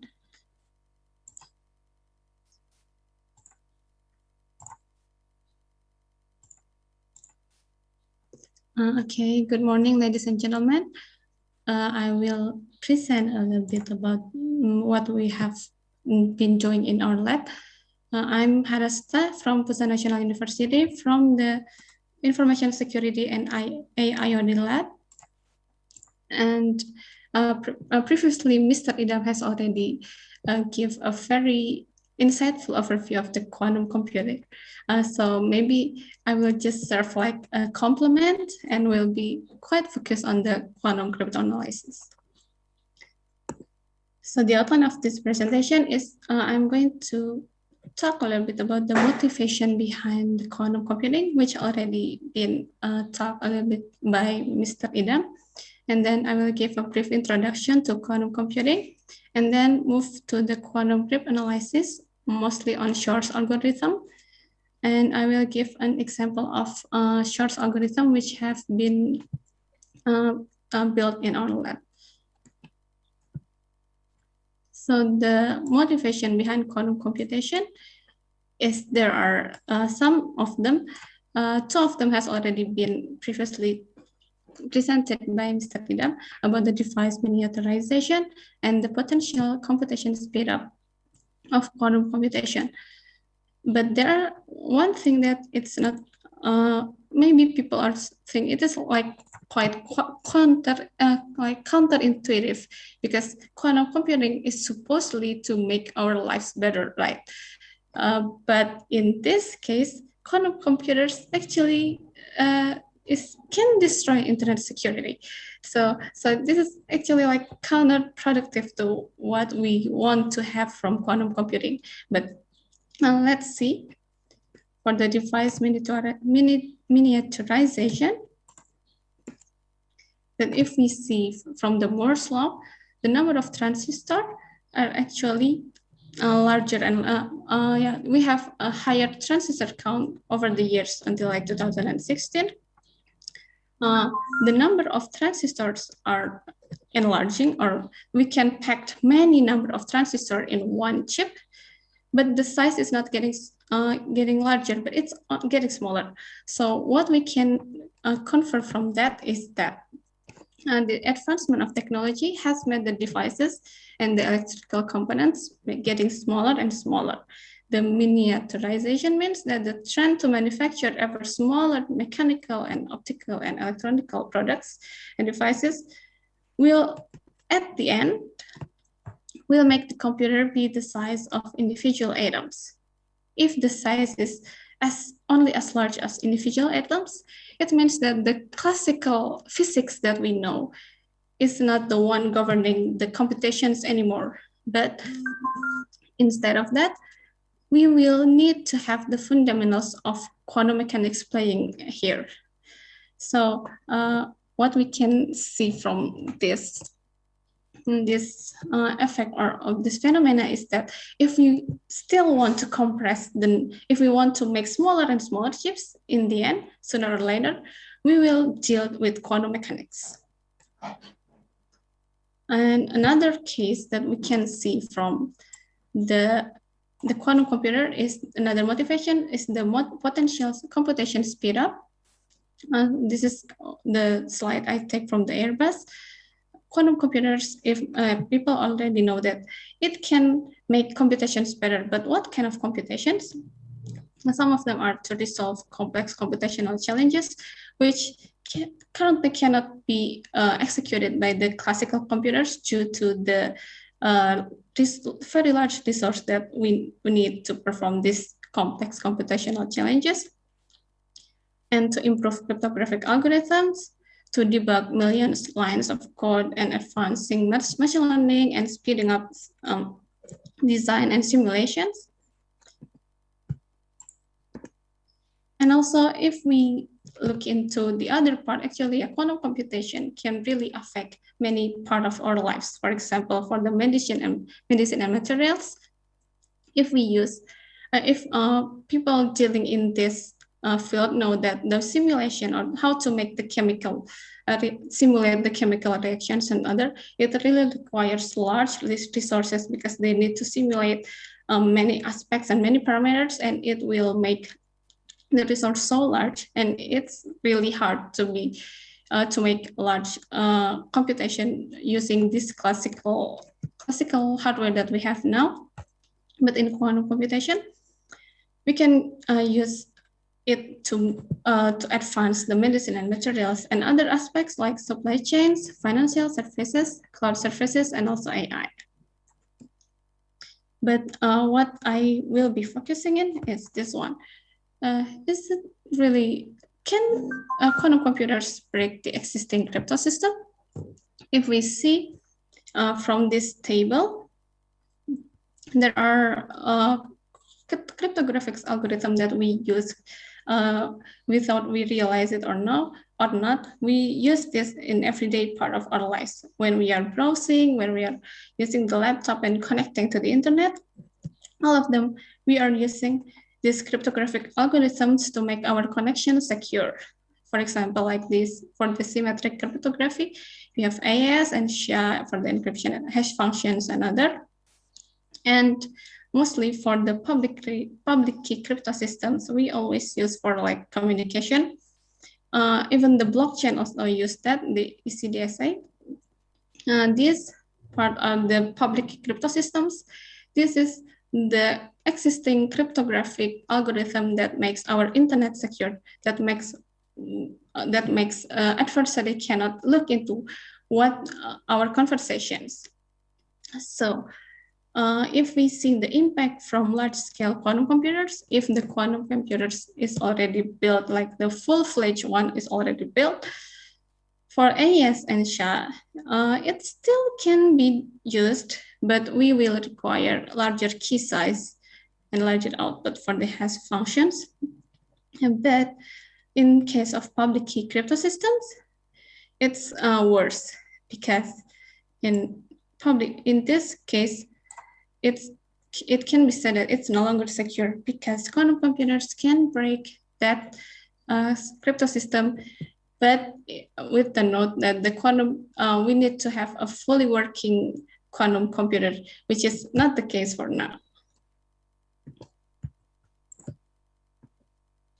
So there are many news around quantum computers and quantum computations. Maybe ladies and gentlemen here already saw the internet and have heard about this case that IBM warns of instant breaking of encryption by quantum computers. Like quantum computers comes closer to cracking NSA encryption. And IBM, this is 2018, IBM unveils its first commercial quantum computers. So like everybody or every industries, every field, they're like racing to build really working quantum computers, and they're working into to that direction. So we need to be maybe people will be worried about it. So when will actually the quantum computer will break the existing crypto system?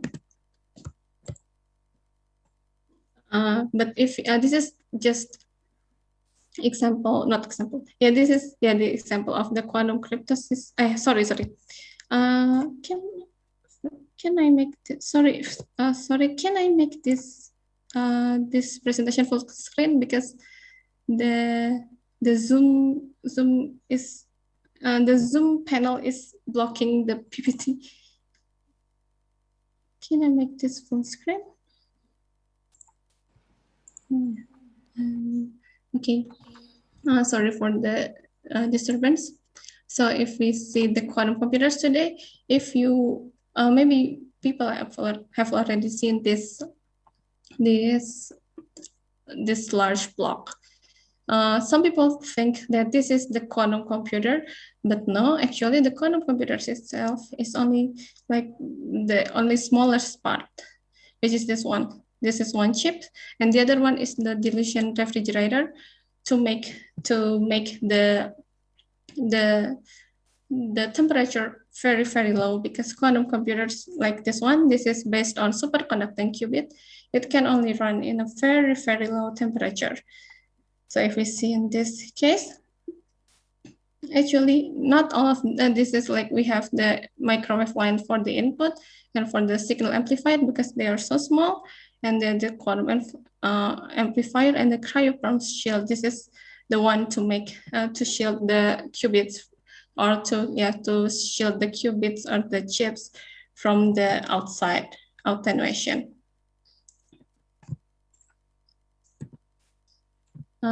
This is we are moving into the introduction of the qubit on the quantum computer. Previously, we have seen, this is probably one of the most seen picture of the quantum computer, which is based on superconducting qubits. But actually, for the physical realization, it's not only the one way to build a quantum computer. Actually, there are many ways to realize a qubit or a quantum computer. So yeah, the most well-known one is the superconducting qubits, but we still have many other things that can realize a qubit, like the trapped ions on the silicon quantum dots on the topological qubit. Yeah, but this case and this topological qubit is still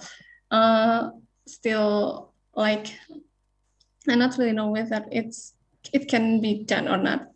And also for the diamond vacancies, so there all of them actually can be used to make qubit, but most of them, this and this, are still on the research stage, while for the superconducting qubits and trapped ions is more realizable by the industry. So that's why if we see in the current player in the quantum computers, for like the startups or the big companies, usually they are playing with these two, while the other one is more into like the research part, or only still like in the university. Now, if we move on to the more mathematical things of the qubit, or for which is qubit is the fundamental information of the quantum computer. Yeah, just like what Mr. Idam has previously shown. Yes, if in the qubit representation, instead of 0 and 1, we can have both values at the same time. So based on this one, we can have so much more information, like 2 to the n information can be done, or can be processed at the same time. This one, for the quantum computation, the fundamental unit is qubit instead of bit. And but actually some drawback or some constraint of quantum computer is that the measurement is always gives 0 or 1. So even though you can store many information inside a qubit or inside a quantum computer, for the measurement, this is something that we need to do to inquire the information from the quantum computer. The result will always still like classical, 0 or 1. We cannot get many information at once for one qubit.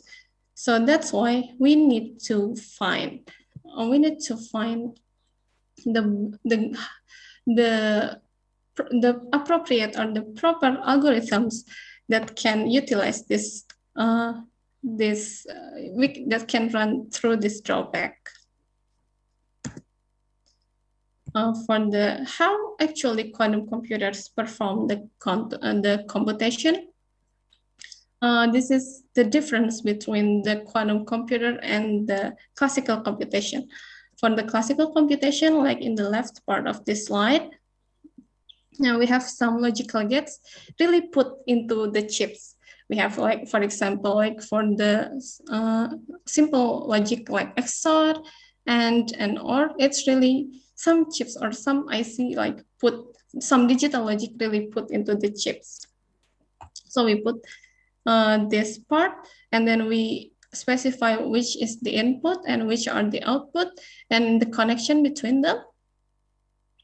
But in quantum, it's not the case. The quantum, what we have at the physically is only the qubit, like only like how many qubits and the connection between qubits. But how we perform computation is actually by manipulating the states, by performing some operation. So not put like this one, but perform some operations. For example, for the superconducting qubits, they use some microwave pulse, like you shoot the qubit with some microwave with certain frequency to manipulate the state of the qubit. But we don't have something like this one.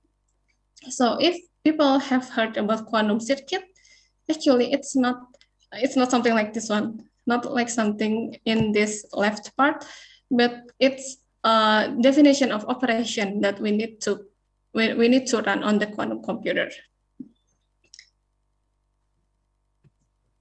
This is this example of quantum logic gates. For the classical one, you can only see, you can only have 0 and 1.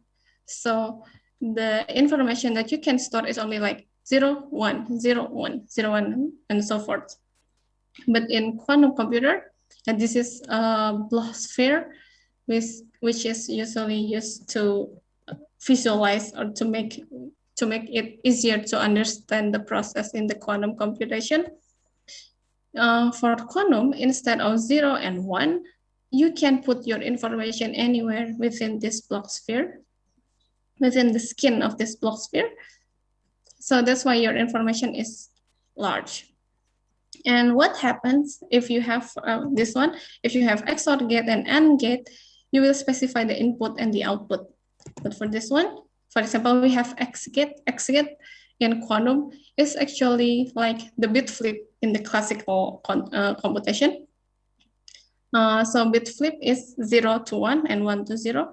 So what they do is actually like switching, like rotating from 0 to 1, like this one. This is the example of the X gate. Yeah, this for X gate, it's still like classical, right? Because we still have 0 and 1. The state goes from 0 to 1 or 1 to 0. But there are many other quantum operations that is not available in classical, which really makes the quantum computation efficient for some problem. This one, this Rx gate, or the rotation by the x-axis gate, you can go from state 0 or the cat 0 to the half between 0 and 1. This is one of the way to make superposition. To make superposition. So your information is not in the 0 or 1, but in between. Because it's in between, you can then go to other state. You can go to other main states. So it opens the possibility of many other new. You can store many new information. Yeah, sorry, not new. You can store many informations. And utilizing the quantum mechanics property by like the interference, superposition, and entanglement, you can go to the correct solution much more faster than in the classical computation. Yeah, this is just the example. If we want to run in quantum computer, this is some example of the quantum logic gates. You have like the most important, or the most well-known one is the Hadamard gates, which makes the superposition. And there are still other many gates which can manipulate the qubit states. And actually we can define our gate, or we can define what operations that we want to make, as long as we can define the matrix operation, or the matrix of the thing, on the computation that we, on the operations we need to do, we can build our gate. Yeah, we can say it like that. But one of the things people usually forget, not maybe people don't really take into account, is that if we really want to talk about a fully working quantum computer, actually there are many things that we need to consider. And quantum computers is not like we purchase laptop or PC, like we can bring it home and then just use it. For now, it's not like that. But for example, if we talk about Shor's algorithm, previously we have seen like Shor's algorithm, Grover's algorithm, and other algorithms that can be used to speed up some computation or to solve certain tasks. Actually, it's still on the abstract layer. We need to break it down to the lower layer. So this is like still the high level language. And then break it down to the logical layer, which is the quantum circuit. This quantum circuit, usually people showed or saw this quantum circuit, and they think this is what happened to the quantum computer, or this is what is occurring on the quantum computer. But no, for now, because the quantum computer is not ideal, we have many noise, many attenuation, many noise that can affect the result of the computation. Just like in classical computation, we need to perform error correction. And for now, this error correction is really taking up so much space. So if we talk about qubit, logical qubit, and physical qubit, it's really different. It can be in the order of so much larger, like for example, in like 10 qubits, you cannot really do anything with 10 qubits if you don't have a working error correction.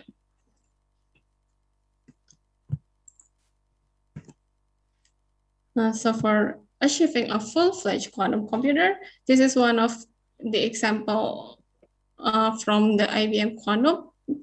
They are quite, how do I call it, ambitious, but yeah, maybe this will happen in the near future.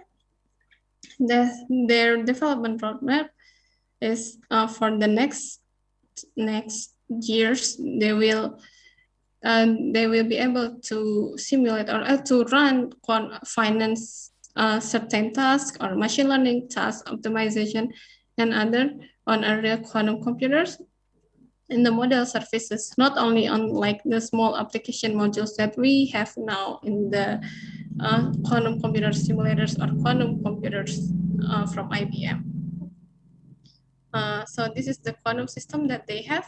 So if they talk about this qubit, number of qubits, actually this is still the physical qubit. So if they consider the error correction, the requirement of the quantum algorithms to be realized to the physical quantum computers is really high.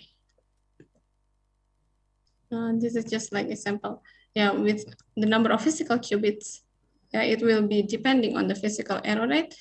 And yes, this physical qubits, and if we really want to really use it for a fault-tolerant quantum computation, it will require as high as 1 million qubits, 1 million physical qubits, which won't, which I think won't happen in like 10 years. It will not be happening soon, maybe. So we will still play on this part. Noisy intermediate scale quantum computing, which is the quantum computing, which really needs to consider the quantum error correction. Now, if we are talking about the quantum cryptanalysis is different from quantum cryptography. Quantum cryptography is we use the power of quantum to perform cryptography, to send key to distribute key. But for quantum cryptanalysis is more on to see to check or to analyze the power or the strength of classical crypto systems on the effect in the face of quantum computer. So if we are talking about quantum computers can break cryptography, actually it's by the work of Peter Shor from MIT in 1996. Sorry, Ms. Harasta, you only have 5 more minutes. Okay, thank you. So the Shor's algorithm, they have these two problem. The one is for cracking RSA, and this other one is for cracking the ECC-based crypto system. And these two are the basic building blocks of our current internet. So that's why after he showed the Shor's algorithm, he shows his work. That's why the quantum computers research starts to grow very rapidly.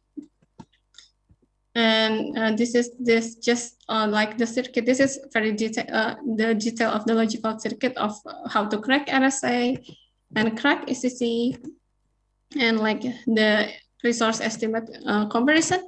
If you see, yeah, this is the 1000 qubit, another it's still on the physical, on the logical one, not in the physical one. So yeah, we still have a long way to go. So actually, it's quite safe for now.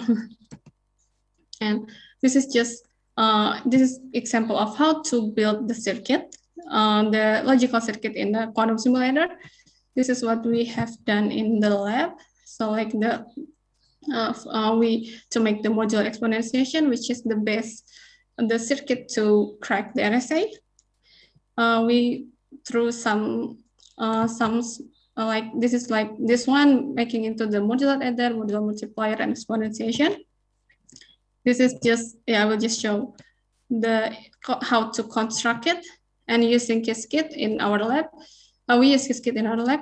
We build the adder subtractor and how to build the modular adder, multiplier, and exponentiation. But because the classical computation, because this is a simulator, it's still, the resource is still small, so we cannot really do full simulation, but only the partial simulation. So this is just like like the glimpse to the world of quantum cryptanalysis. Thank you for listening. Okay, thank you very much, Ms. Harasta, for your presentation. It's a very interesting topic. And now, ladies and gentlemen, we are at the Q&A session of plenary session 2. I would like to invite the audiences to give question to the presenter. The question could deliver directly through our chat column with format, mention your name, your affiliation, and question. Okay, we have already several questions. The first question is from Mr. Dedi Darwis, Universitas Teknokrat, Indonesia. What do you think about the current development of quantum state analysis? Okay, please, Ms. Harasta.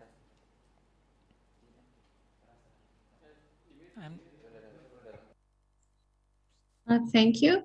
Thank you for the question, Mr. Dedi. Actually, for state analysis, is that from steganography? Yeah. Yes, that's right. Actually, I don't want to give misleading answer. For stag analysis, for now, I don't really delve into that topic. So rather than I give misleading answer. So I will do some research first, and I will just give it to you after I will send it to the moderator maybe. Thank you. Okay, thank you, Ms. Harasta. Yeah, the next question is from Mr. Maulana, Universitas Teknokrat Indonesia. Okay, the question is, most of benchmark conducted on quantum computer today is based on very specific tasks such as cryptography, which is of course can't be compared directly to general purpose computer. What do you think if the quantum computer is compared to ASIC computer? Will the quantum computer outperform the ASIC? Okay, thank you, Mr. Maulana. And what we really need to keep in mind is that quantum computers will never replace the classical computer. So,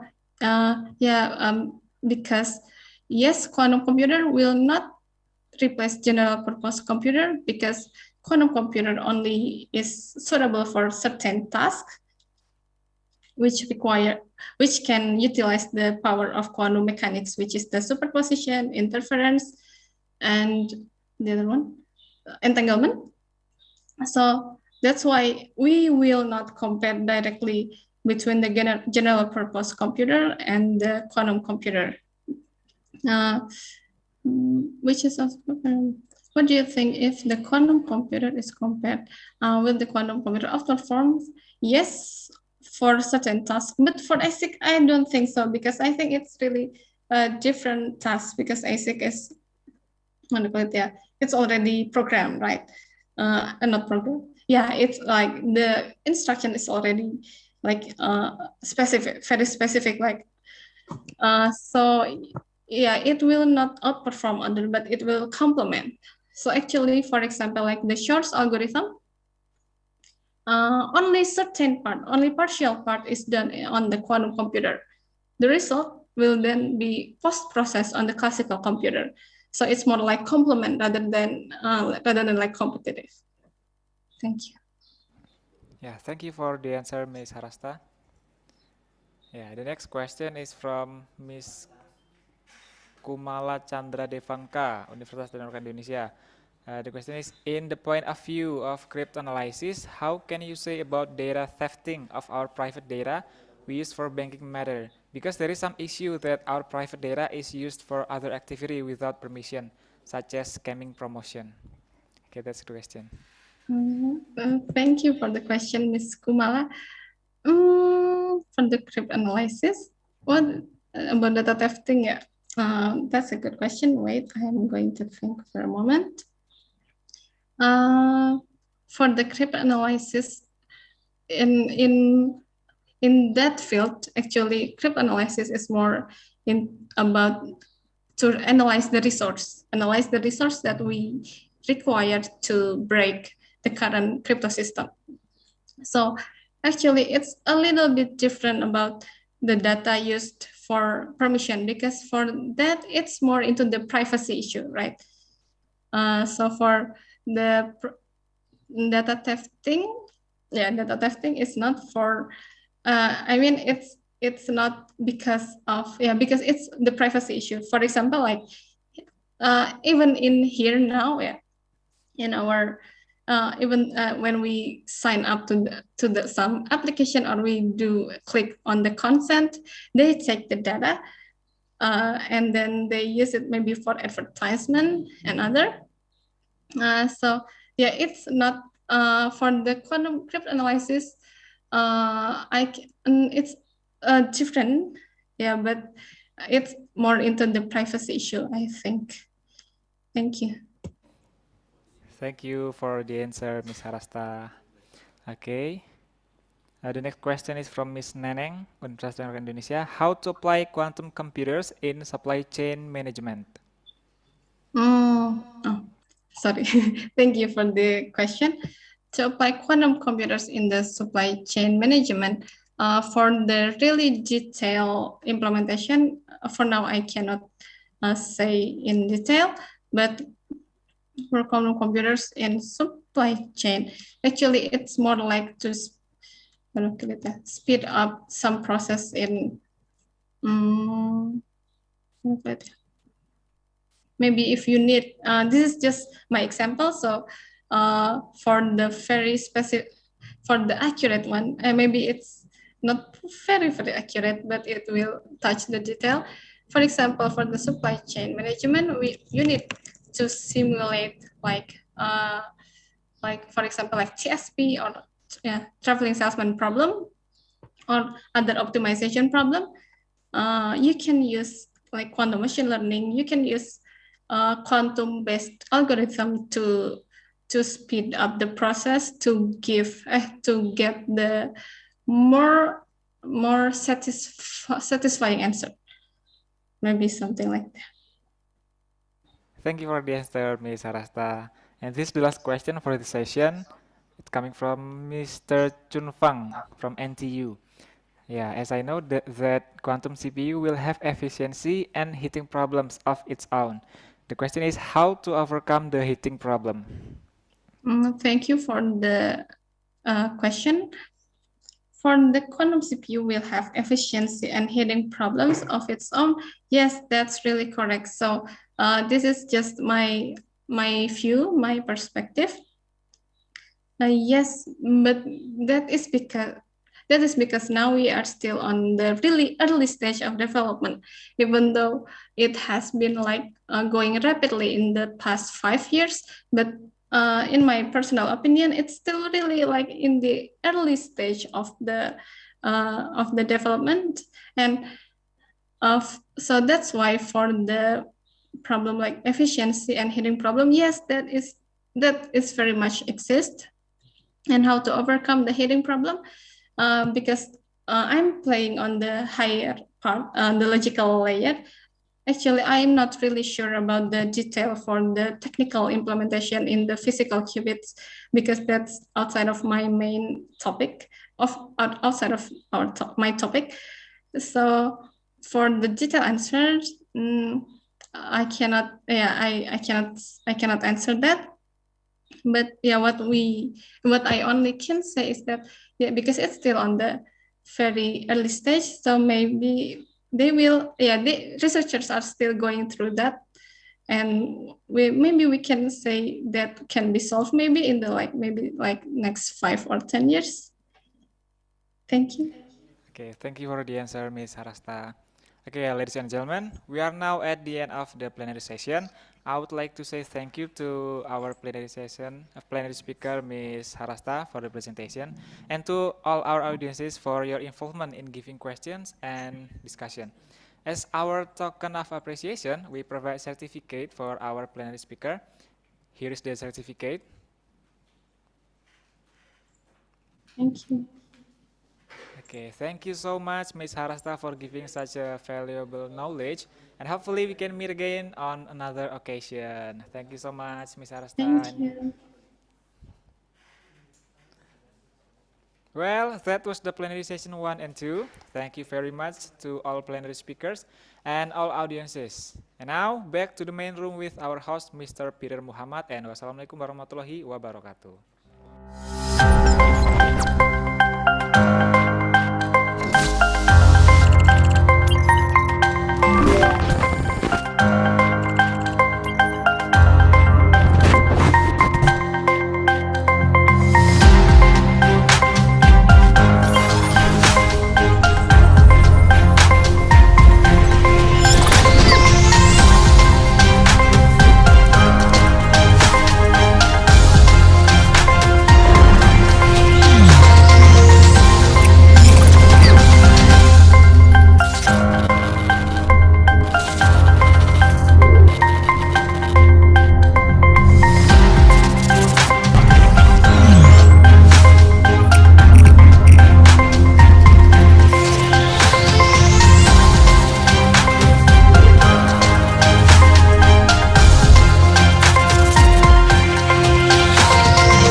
Okay, thank you very much for Mr. Ahmad Ari Aldino, MSE, as the moderators, and thank you very much for all the speakers today. We have 3 speakers, 1 keynote speakers, We would like to say thank you very much for the keynote speaker, Associate Professor, Technologist Dr. Mira Kartiwi from International Islamic University of Malaysia. Also, two plenary speakers. Plenary speaker 1, Muhammad Idam Habibi, MSc from INSA Leong, and also Ms. Harasta Tatima Larasati, MT from Pusan National University in the plenary session 2. Now, ladies and gentlemen, we are about to have a break, but before that, we would like to ask for your availability to fill the absence. Please proceed to the chat box, and then you can access the absence there.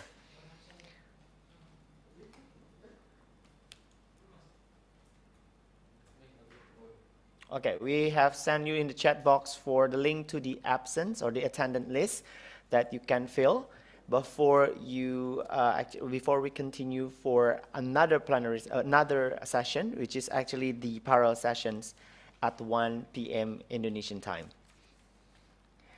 So one more time, I would like to invite all of you, the participants of the International Conference on Advanced Information Technology and Communication today and the first day, to fill the attendant list, which is we provide on chat box.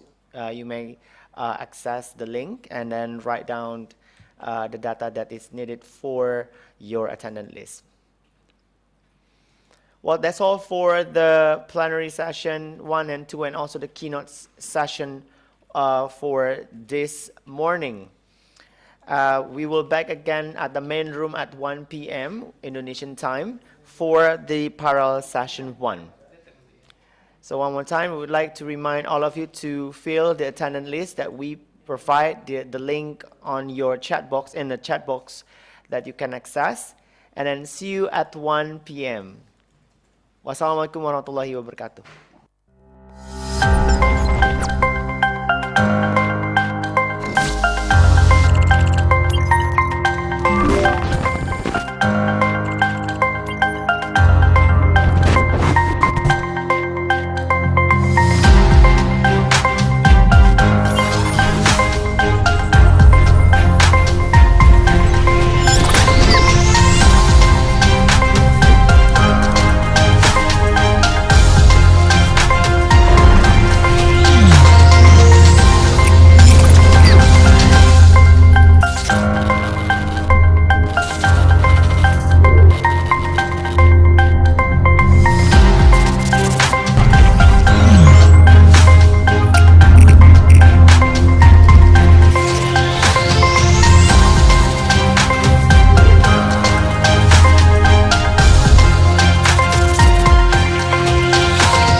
One more time, I would like to inform all of you to get into the chat box and then get the link for your attendant list. And we may have a break for now until 1 p.m. Indonesian time.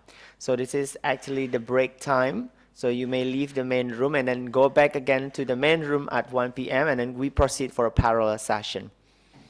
So ladies and gentlemen, we are now facing the break time, lunchtime, and also for Friday prayer time for the Muslim in Indonesian time. So for those who are actually would like to take a break, we are actually taking a break until 1 p.m. and we are expecting all of you to come back to the main room at 1 p.m. And we're also expecting that all of you would like to fill the attendant list that we provide in the chat box. Thank you very much. See you at 1 p.m.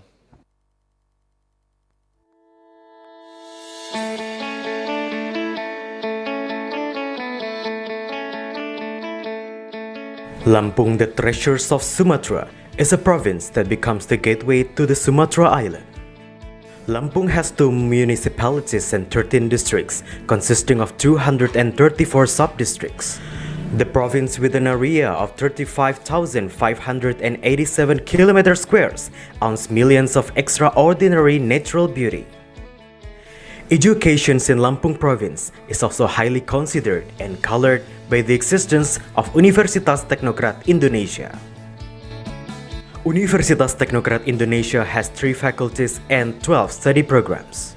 Faculty of Engineering and Computer Sciences with the 6 study programs: Electrical Engineering, Civil Engineering, Computer Engineering, Information Technology, Informatics, Information System.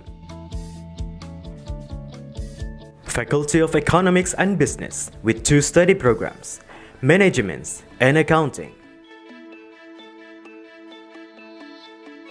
Faculty of Arts and Educations with 4 study programs: English Literature, Mathematics Education, English Educations, and Physical Education. Universitas Teknokrat Indonesia believes that education is the key to the advancements of a nation. Universitas Teknokrat Indonesia commits to produce and develop future leaders through the education of quality characters. This receives a very good reception and trust from the community, which is marked by increasing interest in students from year to year.